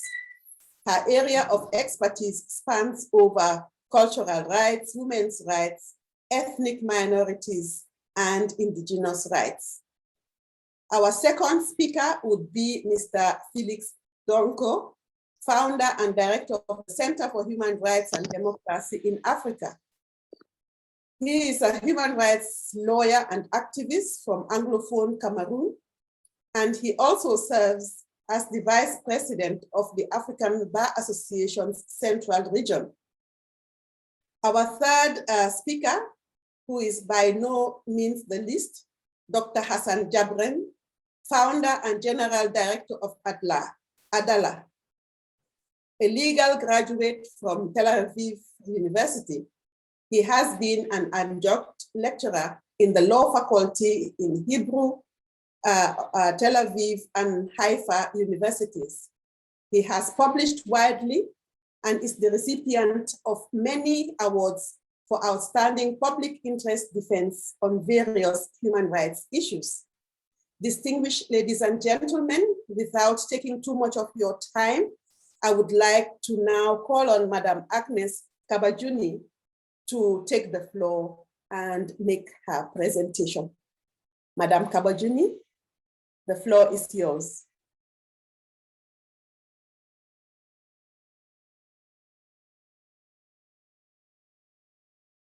Rapporteur on minorities, representative of UN, United Nations, all minorities listening in, ladies and gentlemen, all protocols observed. I'm Agnes once again and working for Africa Regional Director for Minority Rights Group International, and I'm glad to be here and to celebrate the 30 years of the UN Declaration on Minorities. And I will look at two areas that the topic is focusing on, both on institutions, mechanisms, policies, and programs. And the way I looked at it, I looked at these institutional mechanisms, and I look at the United Nations institutions and mechanism, and I'll be brushing through them and focus more on the challenges and the recommendations. So I look at the two monitoring mechanisms. One, the treaty-based mechanism, where we have about 10 committees. And out of the 10 committees, I would highlight on a few, about 6 of them. The Committee on Eradication of Racial Discrimination, the Committee on Economic, Social, and Cultural Rights, Human Rights Committee, CEDAW, Committee on the Rights of a Child, Committee on Migrant Workers, and Committee on Rights of People with Disability. And I think, to me, those are very closely related with the issues of minorities. Of course, all others are interdependent and interrelated. And also, I will look at these committees as a core on the implementation of the international human rights treaties. And then I will look at the charter-based mechanisms. And within this, I will look at the Human Rights Council, which is the high level of promotion of human rights. And I will look at the special procedures. There are 45 thematic mandates and 13 country mandates, comprised of independent experts, and all out for the protection of human rights, and in particular, rights of minorities, where we'll find the special rapporteur on minorities, and also where we derive the focus on Forum for Minorities. Then I will talk of Universal Periodic Review, which is a review of member states, peer review of member states, and also a very, very important mechanism for monitoring compliance and giving the opportunity of states to monitor and criticize and analyze and recommend each other's, look into each other's human rights record. All of these ones put together, plus the independent mechanism on independent investigations, which looks at commission of inquiries, especially on emergent human rights violations, which is also a very good opportunity for responding to urgent matters of human rights violations across the globe.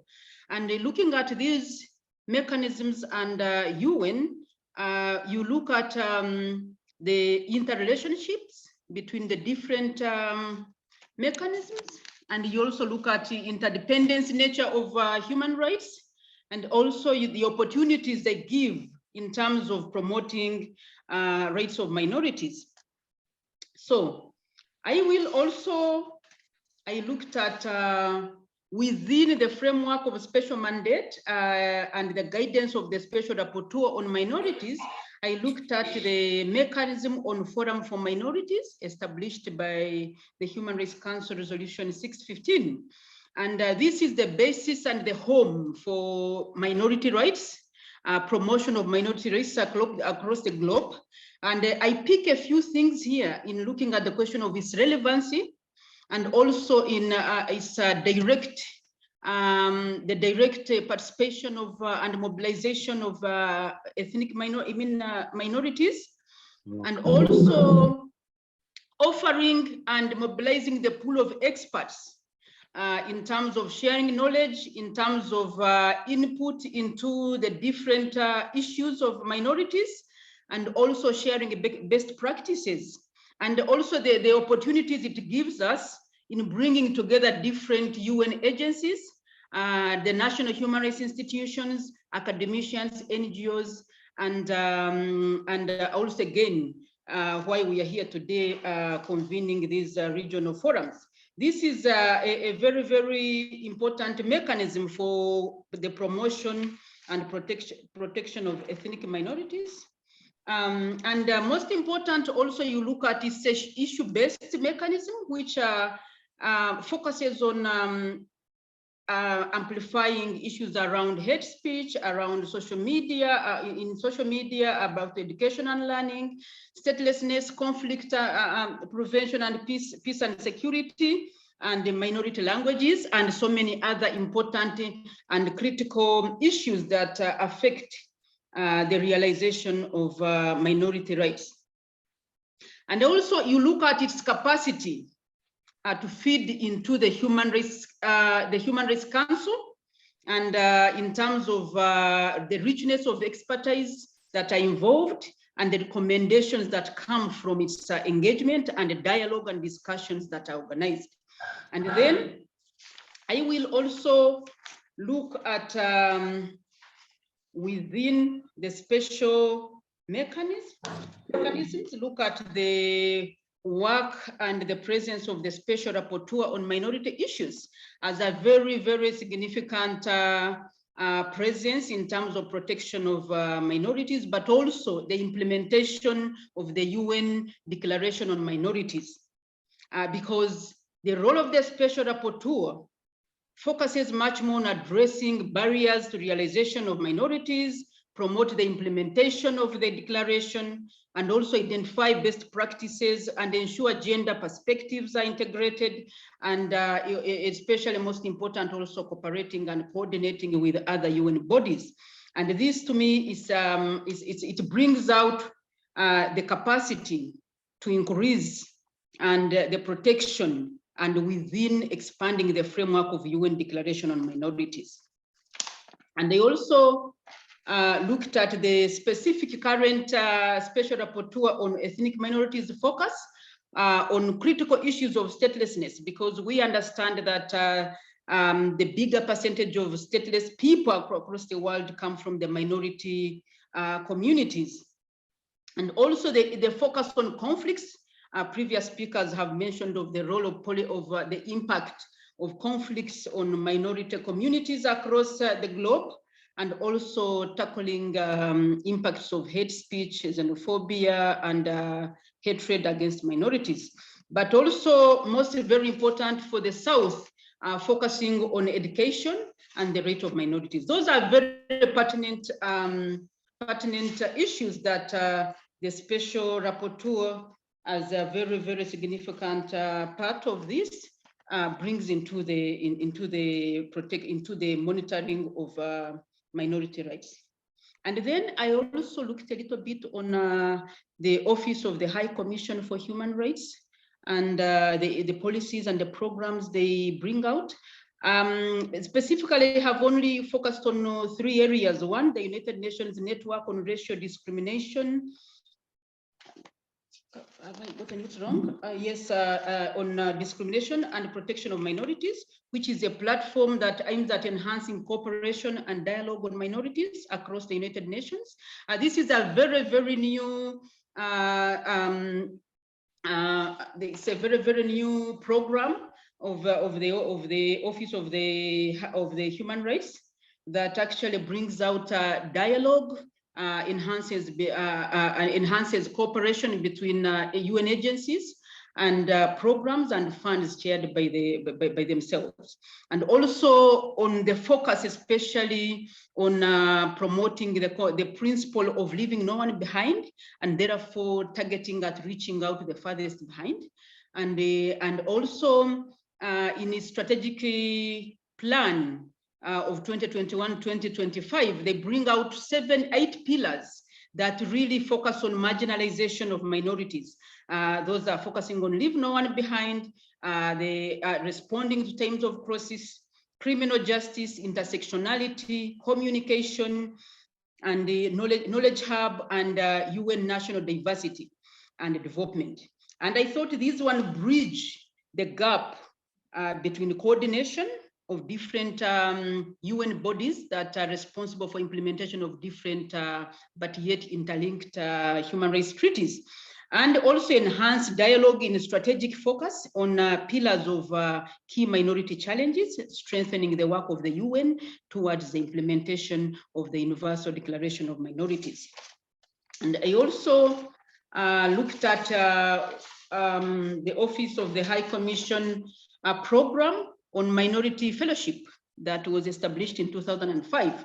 And within this one, I look at the platform they offer for training minorities directly on understanding the human rights system in general, but also understanding the discourse on minority rights, and also providing a platform for network and to allow mentorship, inspire activism, and create the ability to influence change. So this is one of the fellowship that directly reaches out to ethnic minorities across the globe and offers them the position to set and understand more or beyond their work and improve on their work. Then I looked at, lastly, on the innovative. This is also a very recent program of the UN Human Rights, the Office of the Human Rights on issues of addressing statelessness with an innovative, focusing on innovative award for minority artists. I found this very strategic way of again connecting with the minorities directly, but also inspiring activism and also amplifying the voices, telling the stories directly from the people who are experiencing injustices. And I thought this is one of the programs that really needs to be focused, expanded, and to improve and increase the free expression and the engagement and participation of ethnic minorities across the globe. And I did not talk about the fund, but I'll focus more on the challenges. When you look at what I have summarily put across, you look, everything is perfectly very grounded for the promotion of minority rights. But if you look back on 30 years from now, we again reflect, what do we see? We still have very low presence of minority issues on the top agenda for the United Nations. And this invisibility of minorities has persistently sustained the problem of violations against minority rights. Two, also, you will realize that in most of the reports that come out from the different treaty bodies, you realize that the element of minority issues is always sidelined or left out. And to me, this is the question, because I talked of the advantage of interlinkages between bodies. But then you realize if you're going for UPR, the UPR reports in most countries will struggle to get the ethnic minority issue, minority issues in there. And also, you recognize that we still have threats to minority issues related to statelessness, persisting conflicts, displacement, land displacements, claims over territories, and the failure of development models that cause a lot of land grabbing, and also ignoring the rights of ancestral claims of minority communities. But then also you realize that we still have hate speech, like the previous speakers have said. I want to go into the details, and targeting and persecution of the minority communities because of their status. Therefore, I put across, and maybe one more, I will talk about state compliance.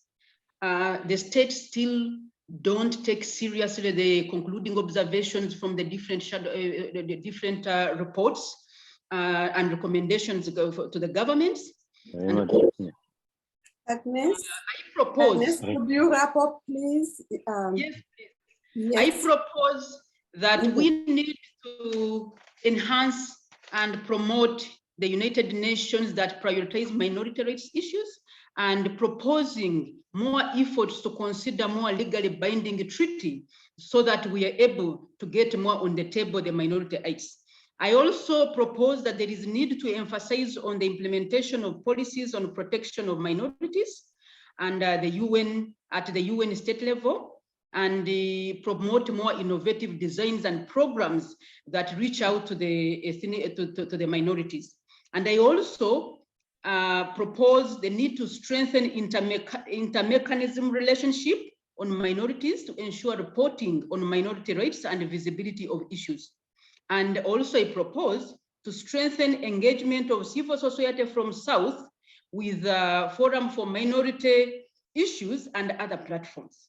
This must be amplified. Then also to develop the strategy for popularizing minority issues and mainstreaming it within the UN system. Thank you. Thank you very much, Agnes, for that very comprehensive presentation. You've walked us through the different institutions and mechanisms, and wrapping up with a couple of recommendations, including a call for a more legally binding document, as well as more protection, providing more protection, and working more on advocacy as well. I will now move on to the next speaker. Do we have Felix here? Otherwise, Hannah, we're yes, still trying to connect Felix. We're still trying to connect Felix. Okay, then we'll move on to Dr. Jabare to take the floor.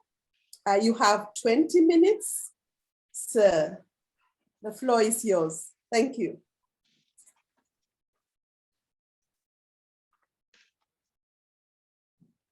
We can't hear you. I think you need to unmute your mic. Yes, yes. Hi to everybody, and thank you for inviting me, and hello to you from Haifa in the Middle East, north of Palestine, Israel side.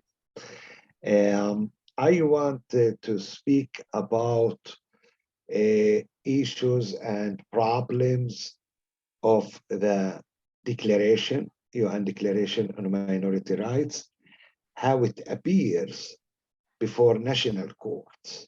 I am a lawyer. I have experience of more than 25 years defending national minority rights before court, and I deal with cases mainly belonging to Palestinian citizens of Israel and Palestinians live under the occupied territories, West Bank, Gaza, and East Jerusalem. So I had the opportunity time when I defend the right of Palestinian minority in Israel, Palestinian citizen of Israel, speak about minority rights and to use constitutional rights and to use the declaration. And when I argue in cases to defend the same people, Palestinian people live in West Bank, Gaza, and Jerusalem, I will use the international humanitarian law, IHL, the law of occupation. So it's a unique experience that the same lawyer defend the same people before the same court by two different normative mechanisms, one minority rights and one international humanitarian law, IHL.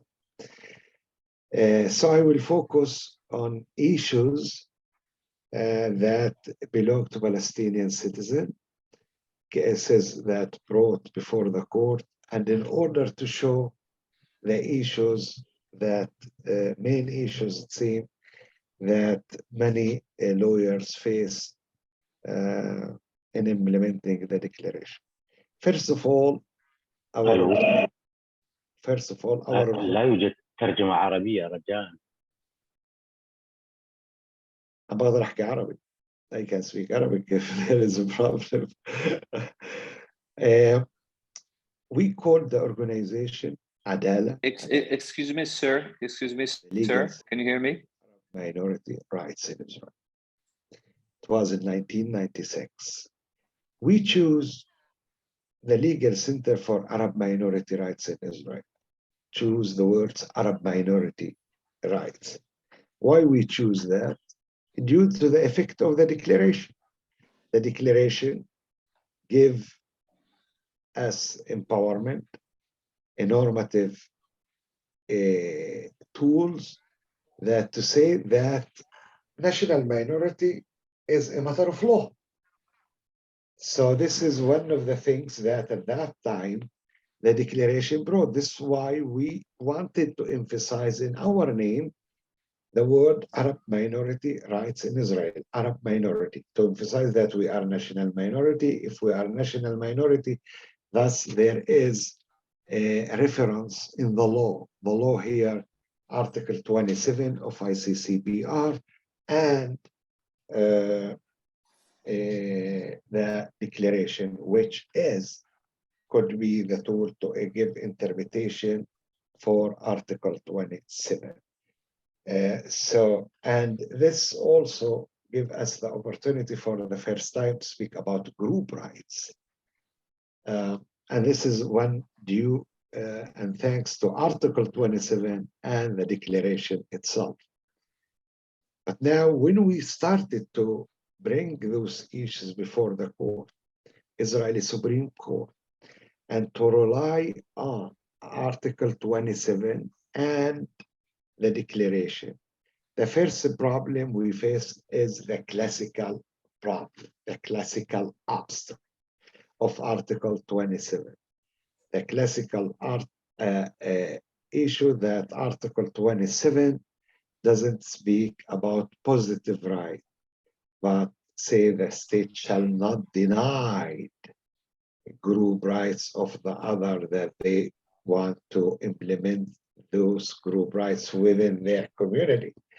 So the first issue that we faced, which still until now, that yes, with due respect to the declaration, UN declaration is not having a status of international covenant like ICCPR, CEDAW, and the other international covenants that states it's not the law.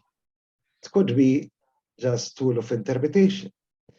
And the law is decided by Article 27. Article 27 say that state shall not be denied, meaning that the state should allow the other to exercise their group rights within their community, but doesn't put the duty on the state to provide those group rights, to give subsidy to use those group rights. It doesn't say that the state should speak your language. you have to speak your language. So of course, we try to challenge that through Article 26 and of the ICCPR that speak about equal rights, and 27 that you cannot reach equality without the intervention of the state. But we have to recognize that this issue is still legal a problem, as long as the international covenant in human rights, whether ICCPR, whether International Covenant on Social, Economic, and Cultural Rights, or Child Rights, or CEDAW, or the others, all of them, the emphasis on mainly individual rights.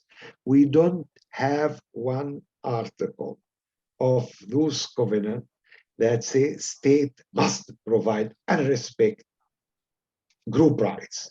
The word group rights as a duty on the states, we don't have it on the international covenants, and this weakens the declaration itself, although we have many decisions of rapporteurs and reports of the UN Committee on Human Rights that they dealt with interpretation of Article 27, that they say that should be interpreted differently, but still we have the other interpretation, that the other interpretation say shall not be denied, meaning that the state shouldn't be intervened. So this classical issue, classical obstacle, still valid, and we have to call as a group that the words group rights should be part of international covenant and not only through declarations. Now, other problem is that while the declaration speak about recognizing group rights, recognizing the language of the minorities, recognizing their culture and make it part of the public space, those articles of the declaration, and we can understand, don't speak to which extent to recognize those rights. Let us take the case of us, the Palestinian citizen of Israel. The Arabic language always, before the establishing of Israel, was the official language of the land. For hundreds of years, it is the official language of the land. After the Nakba, the Palestinian disaster, and establishing of Israel, many of our people became refugees, and some of us became minority in their homeland. And I belong to this group who remained in Palestine and became minority in their homeland. Now, what is the status of the Arabic language? Do I have any article that give me the power to argue that Arabic language should be an official language in Israel? No. Yes, in one side, the declaration speaks to recognize the Arabic language, to recognize national minority. But what is the meaning of recognizing here? In fact, Israel recognized the Arabic language, but it's very inferior language comparing to the Hebrew, despite the fact that we are homeland minority, and despite the fact that we are very big national minority, and despite the fact that we are the natives of the land, and our Arabic language as official language always was the language of the country, we don't have any legal tool to emphasize the status of the Arabic language as an official language. And this always used by Israeli state that the demand of the Palestinians to recognize their official language has no international legal basis. International law doesn't say in which case the language of national minority should be recognized as official language. And this is second obstacle that we see the extent of the rights, that how the states can manipulate it. The same thing, like the official language, come and the speaker before me emphasized that the land matters, land issues. The declaration almost has nothing to say, doesn't say a lot about land. The declaration speaks about cultural rights, language to be represented, to appear in the public sphere, my voice to be heard, but doesn't speak about the existence itself, which many of national minorities face, their land that was colonized, and they are colonized. So the declaration doesn't give us answer about colonization. Now, because of that, we have to go to the declaration on indigenous people. But when you go to the indigenous people, also you face a problem how to define indigenous group. And as Will Kimlicka said, until now, the Western opinion define indigenous group that they are totally, their way of life different than the West. But my way of life is not different than the West. But I am native, I am indigenous. Like, in this way also you have issue, and I don't want to refer, because it's not the subject, the declaration of indigenous, that you need to go to the indigenous declaration indigenous rights in order to cover the gap on the UN Declaration on Minorities. And here we raise the question, why in the UN Declaration on Indigenous and the rights of indigenous groups, there is serious emphasis on land and right of self-determination, and on the UN Declaration minorities, lack of this emphasis. But the same national minority could be also native, and could be indigenous group, and could be homeland minority. So in fact, we left with UN declaration that speak only about cultural rights and not other main issues that other group and many groups are facing. In fact, generally speaking, when national minority is not facing security problems and they are not perceived as security threat, and there is no land confiscation against them, meaning no colonizing process, the cultural matters became easy. So even I don't need the UN declaration for cultural rights when the state is not colonizing the people and the group, and it's a state for all of its citizens. Here, when we speak about the declaration of minority and compare it with the indigenous group, we face the issue that, again, also Will Kimlicka emphasized, that the differences between national minorities group.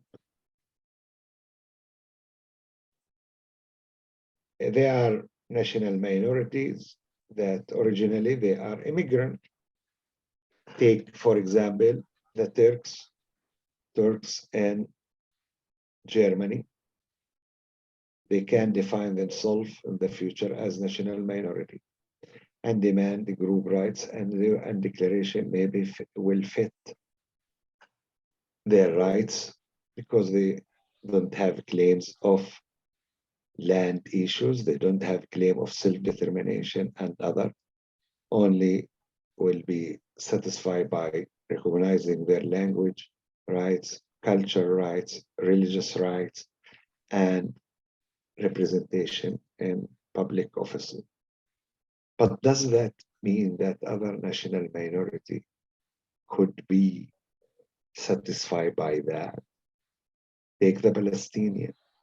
The Palestinians are not similar case of the Turks in Germany because they are the natives. They became a national minority in their homeland by force without their agreement. They didn't immigrate to Israel. Thus, they are homeland minority. And homeland minority, usually they have claims of right of self-determination within the state, not as separates. And homeland minorities usually has issues of land claims.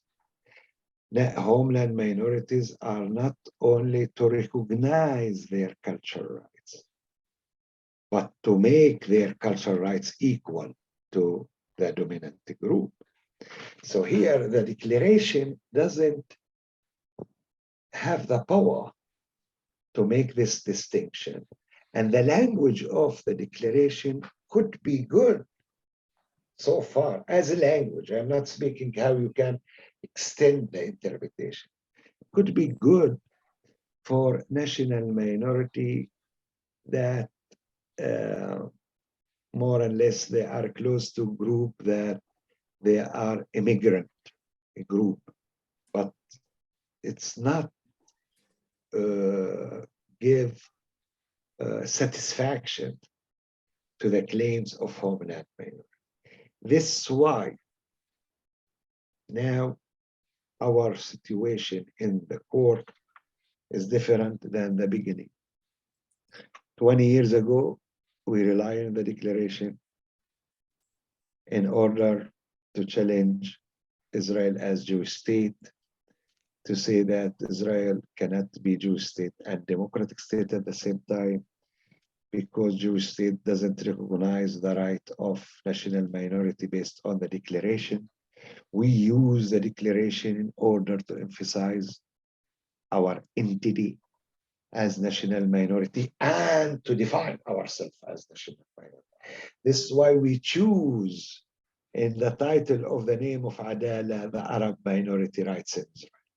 Adala, the legal center for Arab minority rights in Israel. But today we found that the declaration is not helpful. And more than that, our staff want to change the name. And our staff said, we are not Arab minority in Israel. We are the Palestinians in Palestine. We don't want to define ourselves as national minority. We are part of the Palestinian people, that all of us under Israel control, whether we are in West Bank, Gaza, Jerusalem, or inside the Green Line. So here again, we have this alienation of some group to define themselves today as national minority. Notice in the 90s, in the beginning of the 90s of the previous century, the language of multiculturalism was revolutionary, was something of giving power to the groups. And to say, I belong to a national minority, meaning I have support of international law. And it was challenging to say, I belong to national minority. Today, we have many groups that they don't want to define themselves. And one of those groups, Palestinian group, for example, that here we started by emphasizing the declaration and to name ourselves as a group who belong to minority. And now I am facing intifada within our staff saying we have to change the name. 5 more minutes, please. I will stop here. Okay. Thank you. Thank you very much for that very interesting presentation, giving us the lowdown on the state of Palestinian as it relates to minority rights. The two presentations have been very interesting, to say the least. It was, when we listen to both of them, we are looking at groups of people who are characterized by marginalization or discrimination or cultural differences or even self-identity of these people, be it language or be it their geographical locations. I would want to hear more at some point from the two speakers as to how do we address these issues, because these issues contribute towards the gaps and the challenges that are being put on the table by the UN Special Rapporteur to be addressed. So what recommendations would come from Dr. Jabari and Agnes in relation to these issues? I just want to share some of the provisions of the African Charter. When one looks at the African Charter, sometimes it's like, okay, there is no specific document or instrument that is legally binding on certain issues. But there are other people who say that, no, we do not, we have more than enough instruments. The challenge is that of interpretation, because when you look at the African Charter, Articles 2 and 3, they are dealing with equality. One looks at Article 5 and it's dealing with the right to dignity. Articles 19 is looking at protection of all peoples against domination. Article 20 is looking at self-determination, right to self-determination. And Article 22 is looking at cultural development of peoples.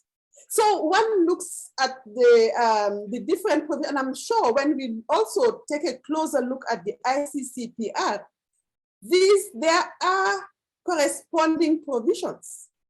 Perhaps the thought now is, how do we bring all of these together in a holistic document? But to say that those provisions are not there, I do have some colleagues who say that it's not the fact. The provisions are there, but it's a problem of interpretation. So I will open the floor for discussion whilst the two presenters work on perhaps enlightening us more about their opinion and giving us some recommendations on these issues. Thank you very much. The floor is open.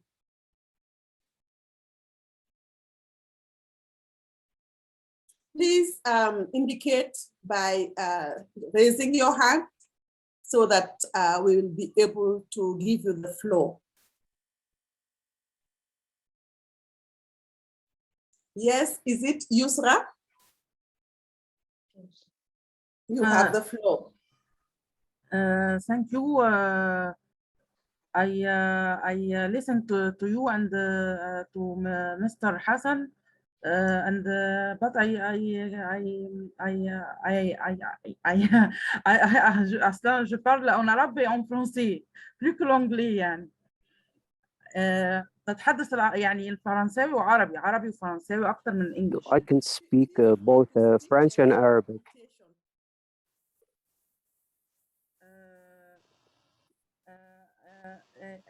Est-ce que the immigration and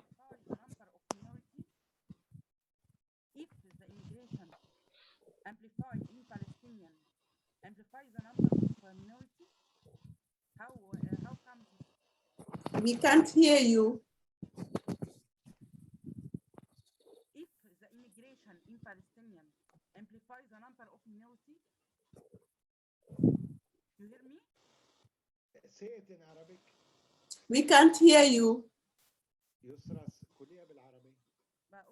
Please unmute Speak Arabic. yourself. Hello, Yusra. Yeah, can I speak? Yeah. I'm listening. تؤدي إلى يعني زيادة الهجرة الفلسطينيين هجرة الفلسطينيين تؤدي إلى زيادة الأقليات. Does it add the minorities? The immigration of whom? The Palestinians from Palestine. تزيد من الأقليات. Does it add to the minorities? Yes, let's take that question. Dr. Jabari will speak to it. Any other questions, comments on the presentations? Remember, we are looking at the status of implementation, and we want to have a closer look at institutions, policies, programs. The floor is open. Can we have interventions, please, before we ask the presenters to give their responses? None? Okay. Can we ask Dr. Jabari to respond to that particular question, please? Yeah, the question here was if immigration if the Palestinian will continue to leave Palestine, this will contribute to the issue of minorities or make minority crisis. If I understood the question, that means that will make the Palestinians more minority in number.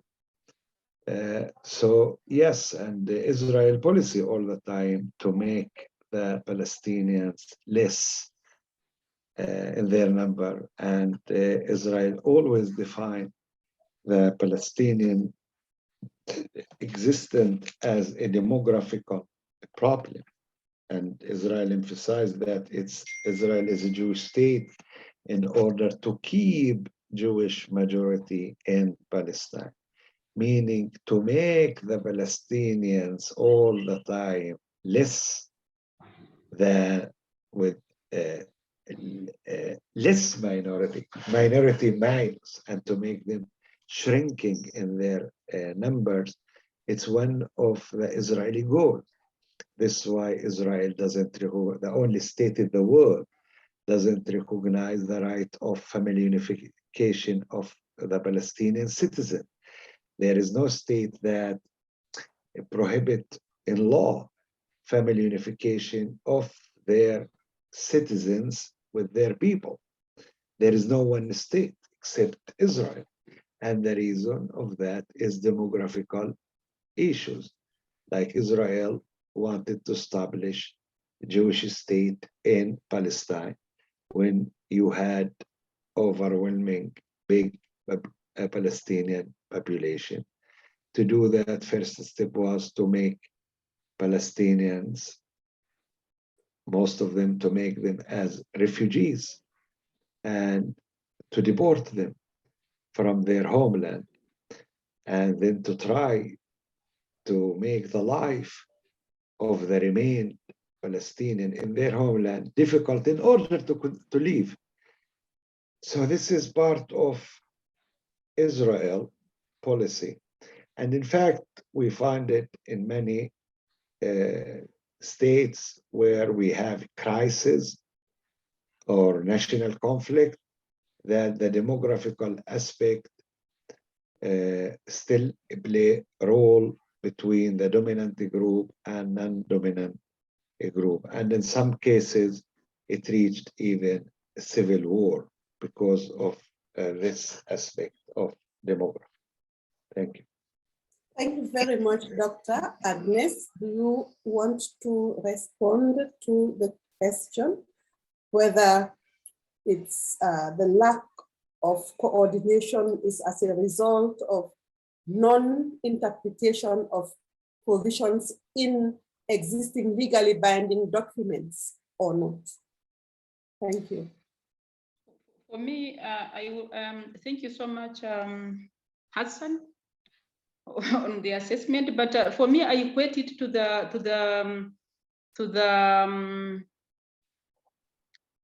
the failure to respect the significance of the UN Declaration on Minorities.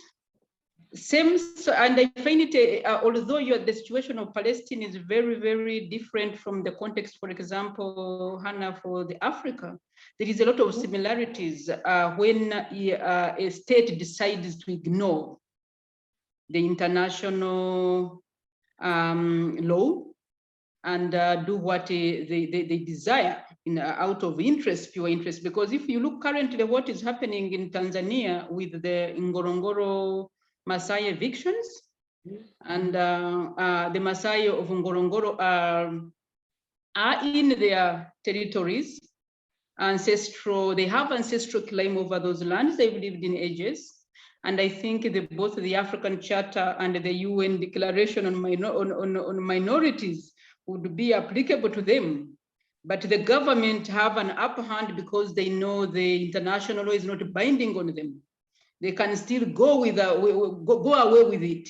And I think it all goes back to the institutions I talked about earlier.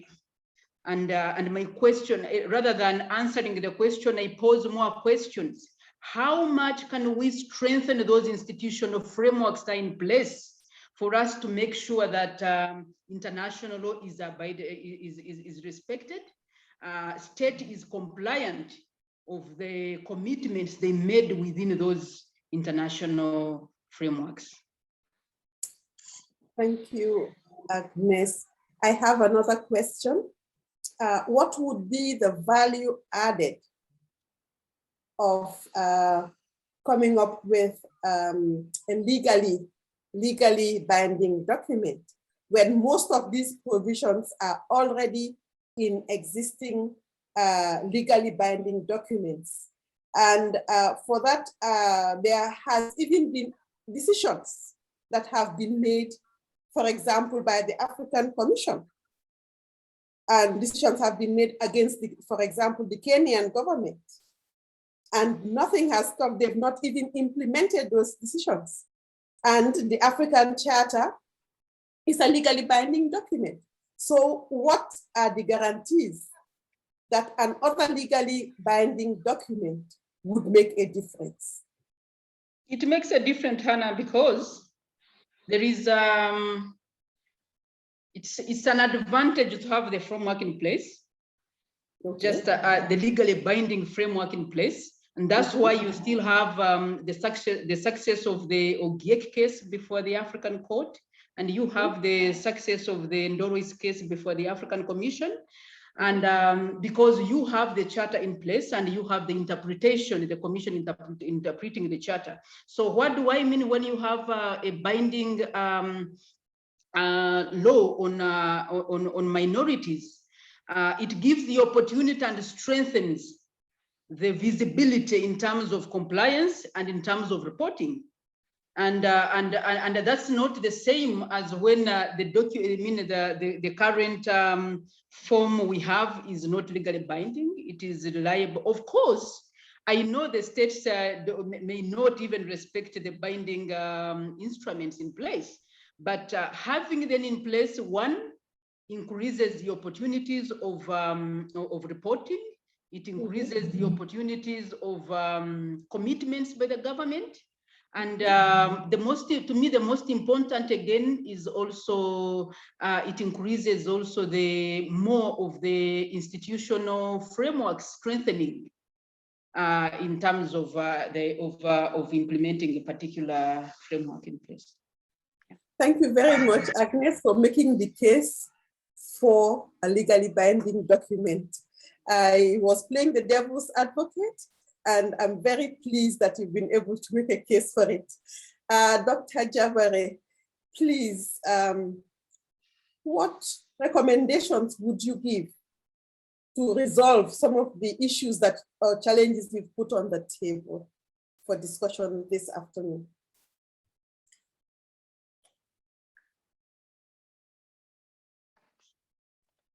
I think many of the issues that I raised, they are known and covered by the literature. What I tried to show as the Palestinian as a test case for that, as case study for that. And case study, this case study can show, first of all, that without political will, whatever you have, language, binding articles, issues of national minority groups, it's similar like issue of occupation law. Without political will, serious political will, it won't be implemented in the national level. Political will is the most important thing here. Because all the time law is matter of interpretation, and here the declaration can easily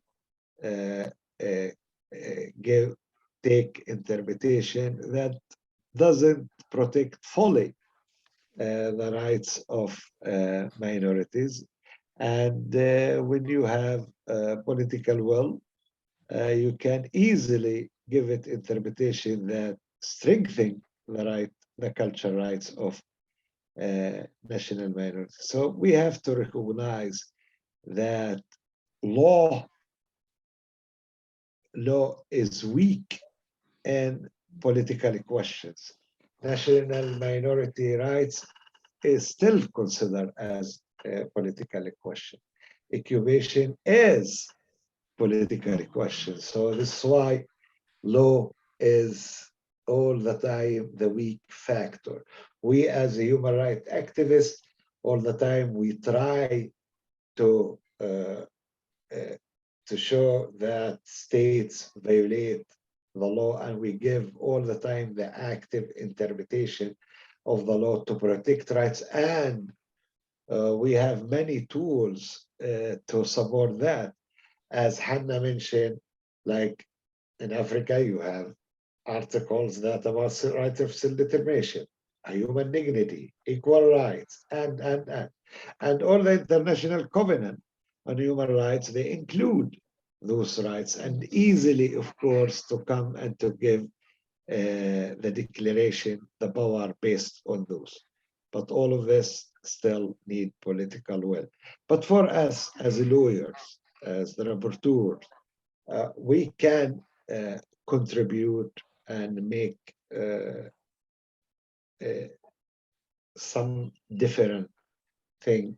I think that still the need always in any report to emphasize that group rights of national minorities is not a passive rights, but always that in order to reach equal rights and group rights, the state must provide those rights, must put budget in order to ensure those rights, meaning in order to all the time to give us the right interpretation that reading Article 27 with Article 26 means that the state must take positive measures. This is something that always should be emphasized, always start any report and to give us the scope of this interpretation. It's important also, like today, that reports to find the intersection between the declaration and the UN Declaration on Indigenous Group Rights, and to emphasize the issue of land matters. And land matters also part of national minority rights, especially when they face colonization a process. Here, I will see that to start to consider to make differentiation between different national minorities, ethnic minority, homeland minority, natives, and other, and to address their rights differently rather than all of them are ethnic minority. And this will close the gap between the academic literature and the practice of international law or international advocacy, that also the rapporteur start to refer to those questions and to make it part of the international practice. Because many of those issues still in the writing, in the academic writing, but for us as also lawyers, important that will be part of the practice. Thank you. Thank you. I don't read Arabic. What's the name of this person who's raised his or her hand? Written in Arabic. Please, you can take the floor before I call on Haida.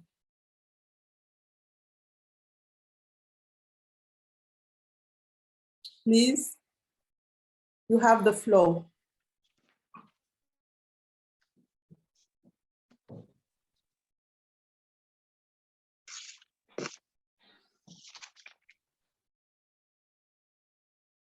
Are you there, please?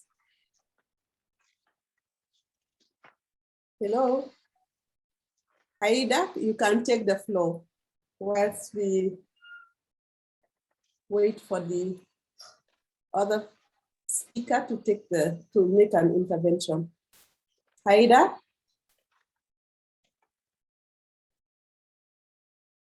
Hannah, this is Sean. Haida seems to have an issue with her microphone, which we'll try to resolve for her. Okay. And what about the other person? I don't speak Arabic. I can't read it, so I don't know but the hand is still up. Do you want to say something?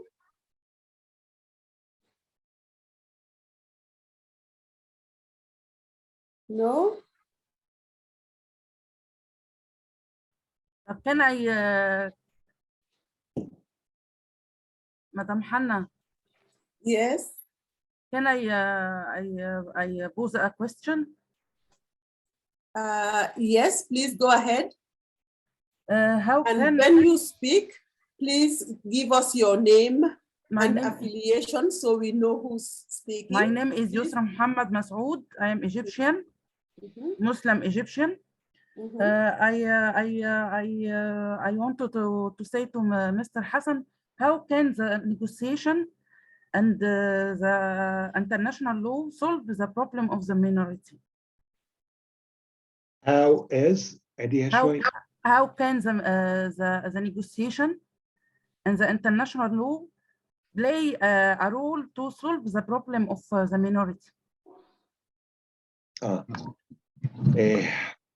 The international law, I spoke about the limitation of the law in national conflict cases. But still, the most important thing when people ask me, well, you know that the international law didn't solve the Palestinian question. The international law didn't solve the right of self-determination of Palestinian people. The international law didn't end the occupation. The international law didn't make you Palestinian citizen in Israel equals. You still live under colonization. You still live under occupation. You still live under oppression and depressed regime colonial regime, apartheid regime. And you have been using international law for ages as lawyers, and maybe the best international lawyers are the Palestinian lawyers because they use it constantly, all the time. My answer, it's true, but international law empower the groups. International law make the group continue with their struggle. International law say to the group that your struggle is right. I am struggling for equal right and ask the people to say Israel is discriminatory and wrong state because the international law give this power. The international law also give power to lawyers to articulate their rhetoric, to be a reference when the court say, well, Israel is Jewish state, how can you challenge it? I will say that international law doesn't recognize ethnic states. International law recognizes state for all of its citizens. So in this sense, international law is a matter. International law also a matter that give a moral aspect to the legal argument and encourage the people to continue struggle, and also in some cases ask the states to be accountable about what they are doing. For example, when states are asked to report before UN Committee on Human Rights about the implementation of ICCPR, so they have to refer to their implementation of Article 27, and they have to appear before UN Committee and to answer questions. And if you have good media, can cover that and raise the aspects of the debate itself in order to raise consciousness. So international law is not only a matter of direct consequences. We cannot judge international law in a political question based on their direct consequences, whether can solve tomorrow the problem or no. We have to see it by different levels. Level how it affects the people, how it affects their struggle, how challenge the states. When the state has to answer UN committee is a big challenge. How international law helps lawyers to articulate their arguments. When you lived as a lawyer in apartheid regime or under apartheid regime, the apartheid regime doesn't give you good tools to defend your rights. So your reference should be rely on other legitimate reference. The other legitimate reference is the international law. Like if the apartheid regime in South Africa started to be weakened internationally and be criticized internationally, when international law start to be and human rights start to be strong in the world. But when international law and human rights was weak in the world, the apartheid regime was perceived as very good, progressive even regime, and the only democracy in Africa. This is how it was perceived. So due to the awareness of international human rights law, started to see in the 80s the problem of the apartheid regime in Africa, in South Africa. So international law is a matter, although doesn't give me immediate solution to many issues. Hannah, I can continue if Hannah wants me. Thank you, Mr. Hassan. Thank you. Oh, wow. That's good. Yes, can we give the floor? Thank you very much, Deborah, for that explanation. Can we ask Mona to take the floor, please? Mona Silavi. Yes, hello. Hi, Mona. Yes. Yeah, I thank you, Dr. Hassan, for your intervention. It was really interesting because most of the time when we talk about the right of minorities, sorry, I didn't introduce myself. I am Mona Silavi. I'm from Ahwazi Arab minority in Iran. Not much people know about us, but we are also Arab-speaking community in Iran, mostly in south and southwest of Iran, next to the Iraqi and Kuwaiti border and Arab Gulf.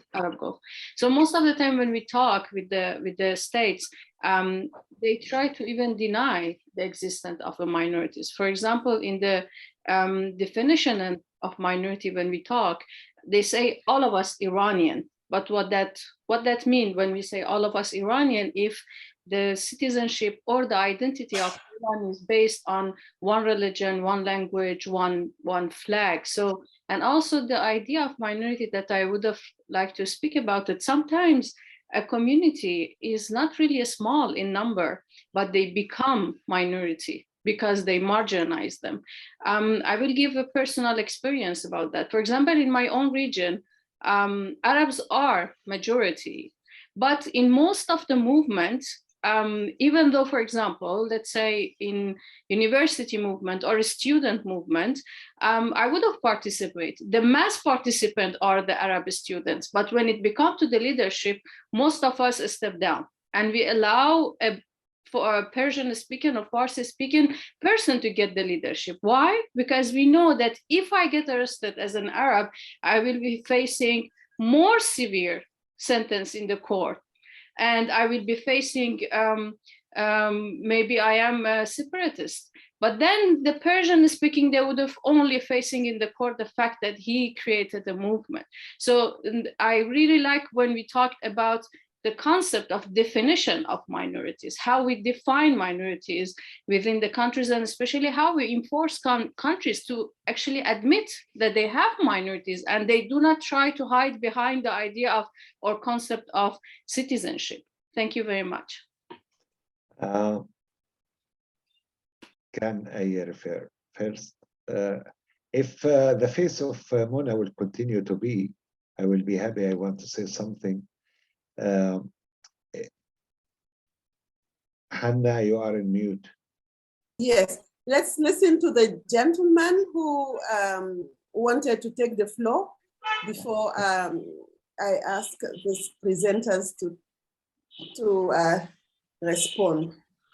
Yes, gentleman, please unmute yourself. شكرا لكم هل تسمعوننا؟ نعم. أنا نعمان الحذيفي رئيس المجلس الوطني الطائفة اليهودية والمسيحية والبهائية والسود في اليمن والمولدين أيضا. هذه الفئات الأربع الأقليات الأربع تعاني. The four regions that I talked about suffer. ودليل على ذلك بأننا أيضا لم نتحصل على أن الحكومة اليمنية رفضت منح. And the proof is that we haven't received anything from the Yemeni government, the money that was devoted to help us.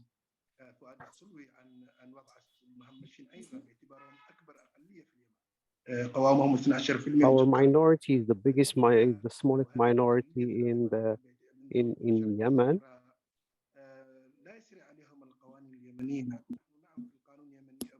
We know that under the Yemeni law, they are not included in the Yemeni law.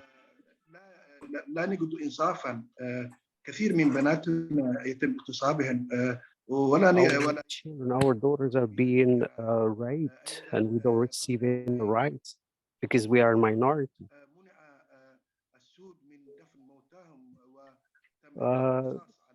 Few years ago, some Black people, because they are Black, they were forbidden from burying their dead. They say you don't have the right to use this place because it belongs to another dominant category. But the international should contain certain clear laws to deal with these issues. in Yemen in particular, we suffer from this discrimination and types of discrimination and racism as minorities. And also Yemen refused to recognize us or our council or bureau at all because they don't recognize minorities.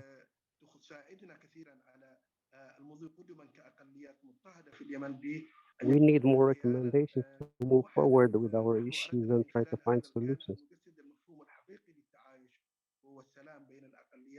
The key to the coexistence is peace. If there is no peace, coexistence can't exist, as you all know.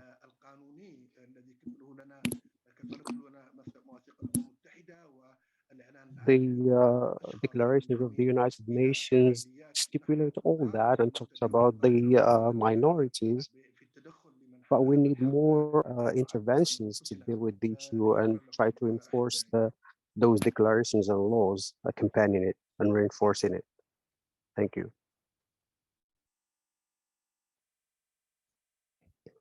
Any other, before we go back to the presenters, any other interventions? No?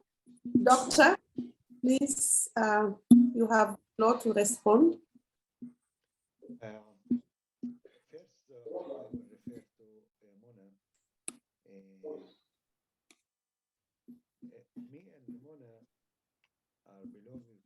You are on mute. I am not in mute. I am okay, right? Not in mute. You hear me? You hear me? Hello. Yes.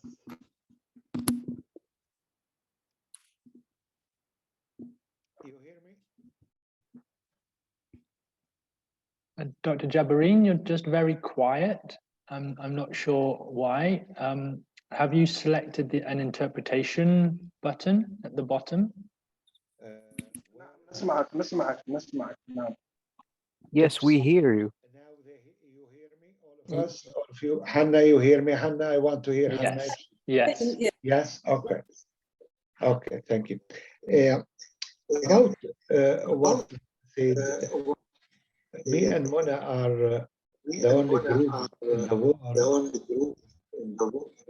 that we define ourselves as Arab, first as an Arab. And it was a good opportunity to hear you, Mona. And really, we said we are the Arab minority. And all the time I said, we, the Palestinians inside Israel, are the only group that define themselves first Arab, until I start to read about the Hawaz case and to find that also you said first we are Arab. And I will be happy if anyone or Mona, we can find the contact, because we are not in the same conference in physical, like contact email or anything, in order to share experiences. And anyone, if they can make the contact between us after this, I will be happy. About the issue that you raised, Anna-Mária, it's similar issue that we find it legally in Article 27. Article 27 of ICCPR, it started first by saying in those states that are existing minority live. And now the first legal question is to answer, the state should answer that whether there is existing national, ethnic, religious, culture minority live there. So we know about many states that they refuse to recognize. Egypt for a long time, they didn't recognize that the Copts as a religious group, because national reasons, all of us Egyptians, and we don't want fragmentation, our identity, and they called it Ta'ifiyya. But this reason is different than the reason of the Yemen against Nouhoum group and Iran against MENA group. Against MENA and Nouhoum, here in order to deny their existence and to deny that they have to recognize their group rights.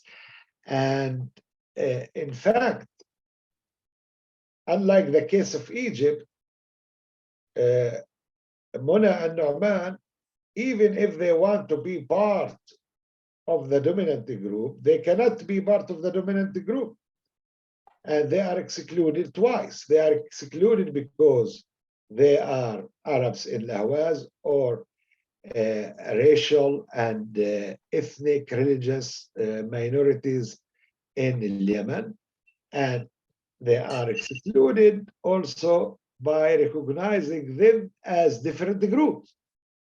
Like in one hand, the states exclude them because they are different group. And the second step, the state doesn't recognize them group rights as a different group. So this is an issue. I think it's important, and I will share the case of Al-Ahwaz and the case of minorities, that Nouhoum issue, that to start to put it on the national, in the international level, and reports to start to write about those groups. Al-Ahwaz is not known yet in the international arena, and it's important to be. And the different groups that Nouhoum mentioned, they are not known. Now I see that Nouhoum will have problem now, because like the case of Yemen now facing a huge crisis, that also he won't have a space to raise his issue, but it's important to start to raise those subjects and to put them on the level of international arena.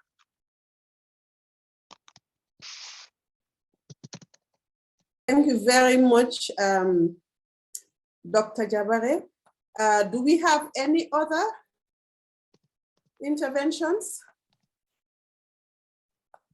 Do we? Agnes, do you want to say something before I sum up? I still want to go back to what I presented on the strength of having very strong institutions, implementation capacity. I mean, implementation strength by ensuring functional and strong institutions.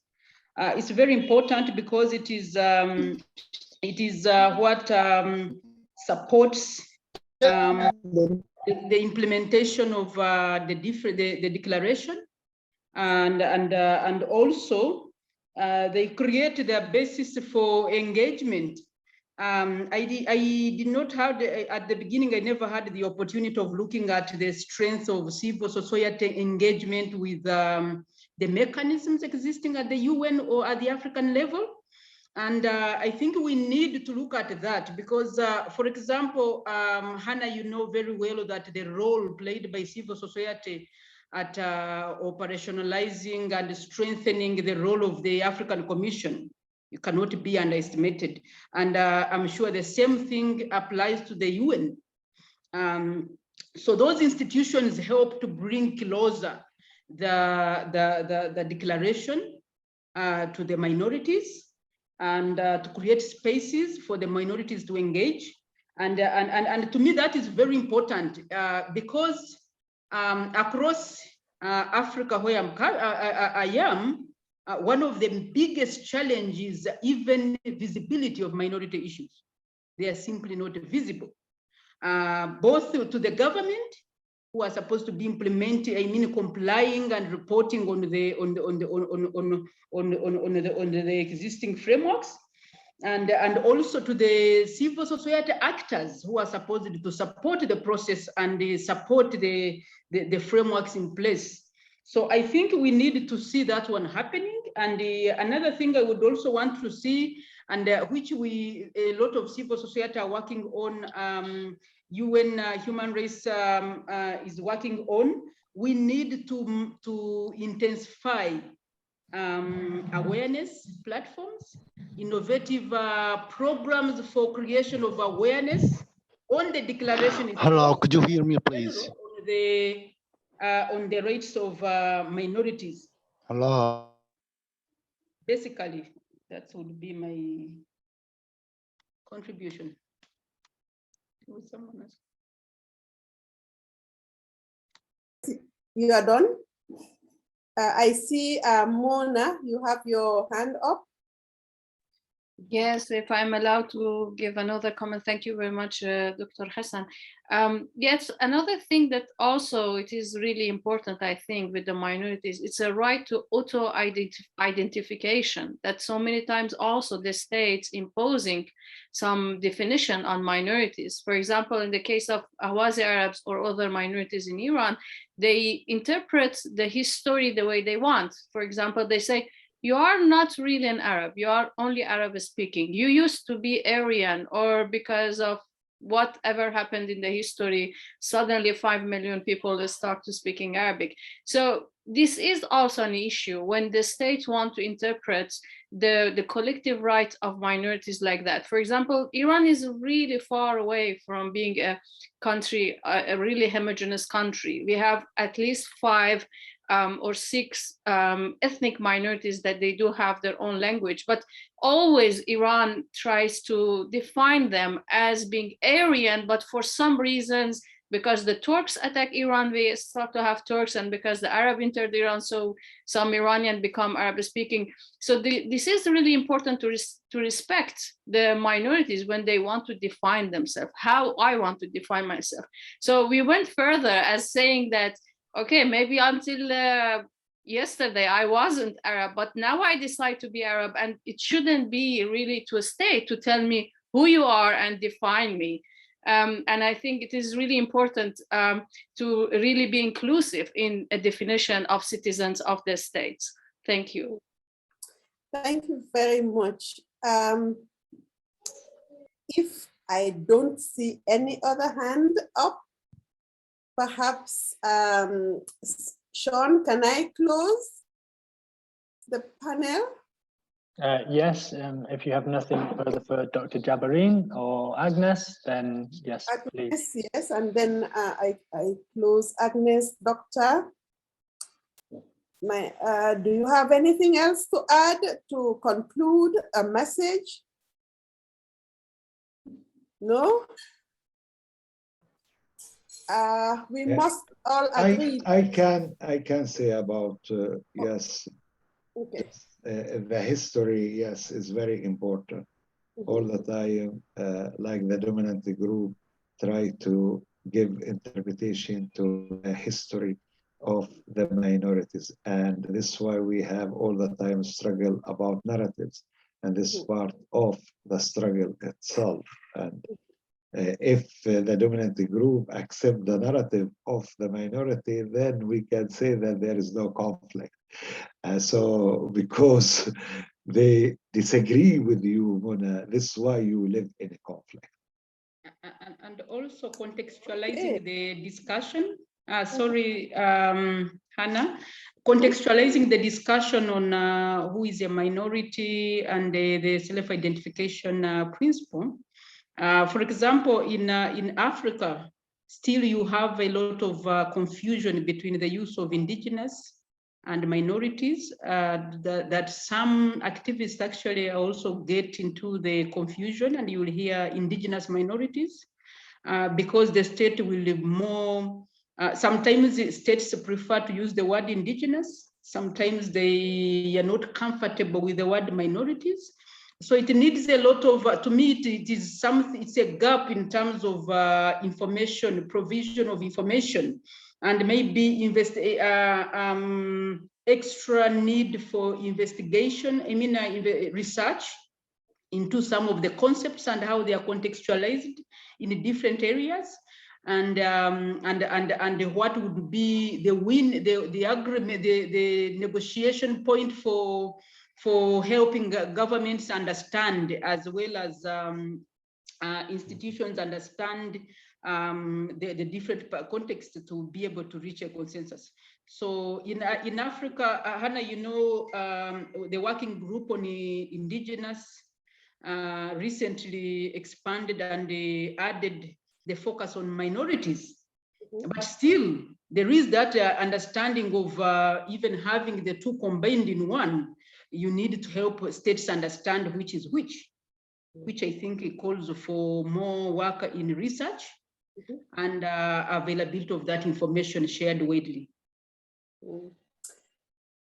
Okay, that was a marathon because this particular panel was supposed to be composed of 4 speakers.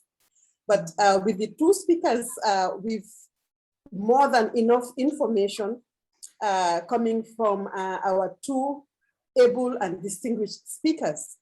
Some of the main highlights are that 1, the fluidity of the definition of minorities is something that is presenting a challenge.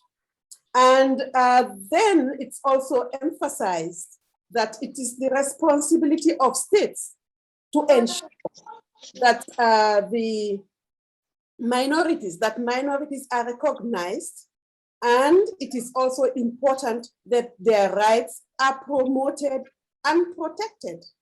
Other main point that I wanted to highlight is that policies and programs relating to minorities should be inclusive, and they should be included as citizens and ensure that their rights are promoted and protected. The use of international instruments to strengthen the issues on the table is also very crucial. One of the main points that came out again is the need to engage, and this is a recommendation, to engage civil society and other stakeholders in the implementation. We know that there are enough policies, there are enough declarations, there are enough instruments, but then if they are not enough to galvanize states to recognize minorities, then there is a need to ensure that a more legally binding document is put in place. We also need to ensure that there is more protection, yes, and more promotion, as well as more collaboration between the different stakeholders, and to ensure that implementation becomes a reality. And it is only when implementation becomes a reality that minorities will be able to enjoy their rights as promulgated in the different instruments that have been put in place. So those are some of the highlights of this discussion. There are many others, but let me take this opportunity on behalf of the organizers to thank the panelists for a very fulfilling time with us, and to have given us an overview of the different systems and mechanisms for minorities, and also an overview of what happens at the national level, at the regional level, and the international level, and a call for more engagement, a call for more participation of minorities, and a call for their recognition, their promotion and protection. Thank you very much, distinguished ladies and gentlemen. Thank you, and I hand over to Anna-Mária. Thank you. Oh, I didn't really want to speak. I would just like to thank you, everyone, and to you, Hannah. No one thanked you, so now it's our turn to thank you for the excellent moderation and for the very, very interesting and meaningful presentations on different minority situations in Africa and the Middle East, which need urgent attention. Thank you very much. And goodbye.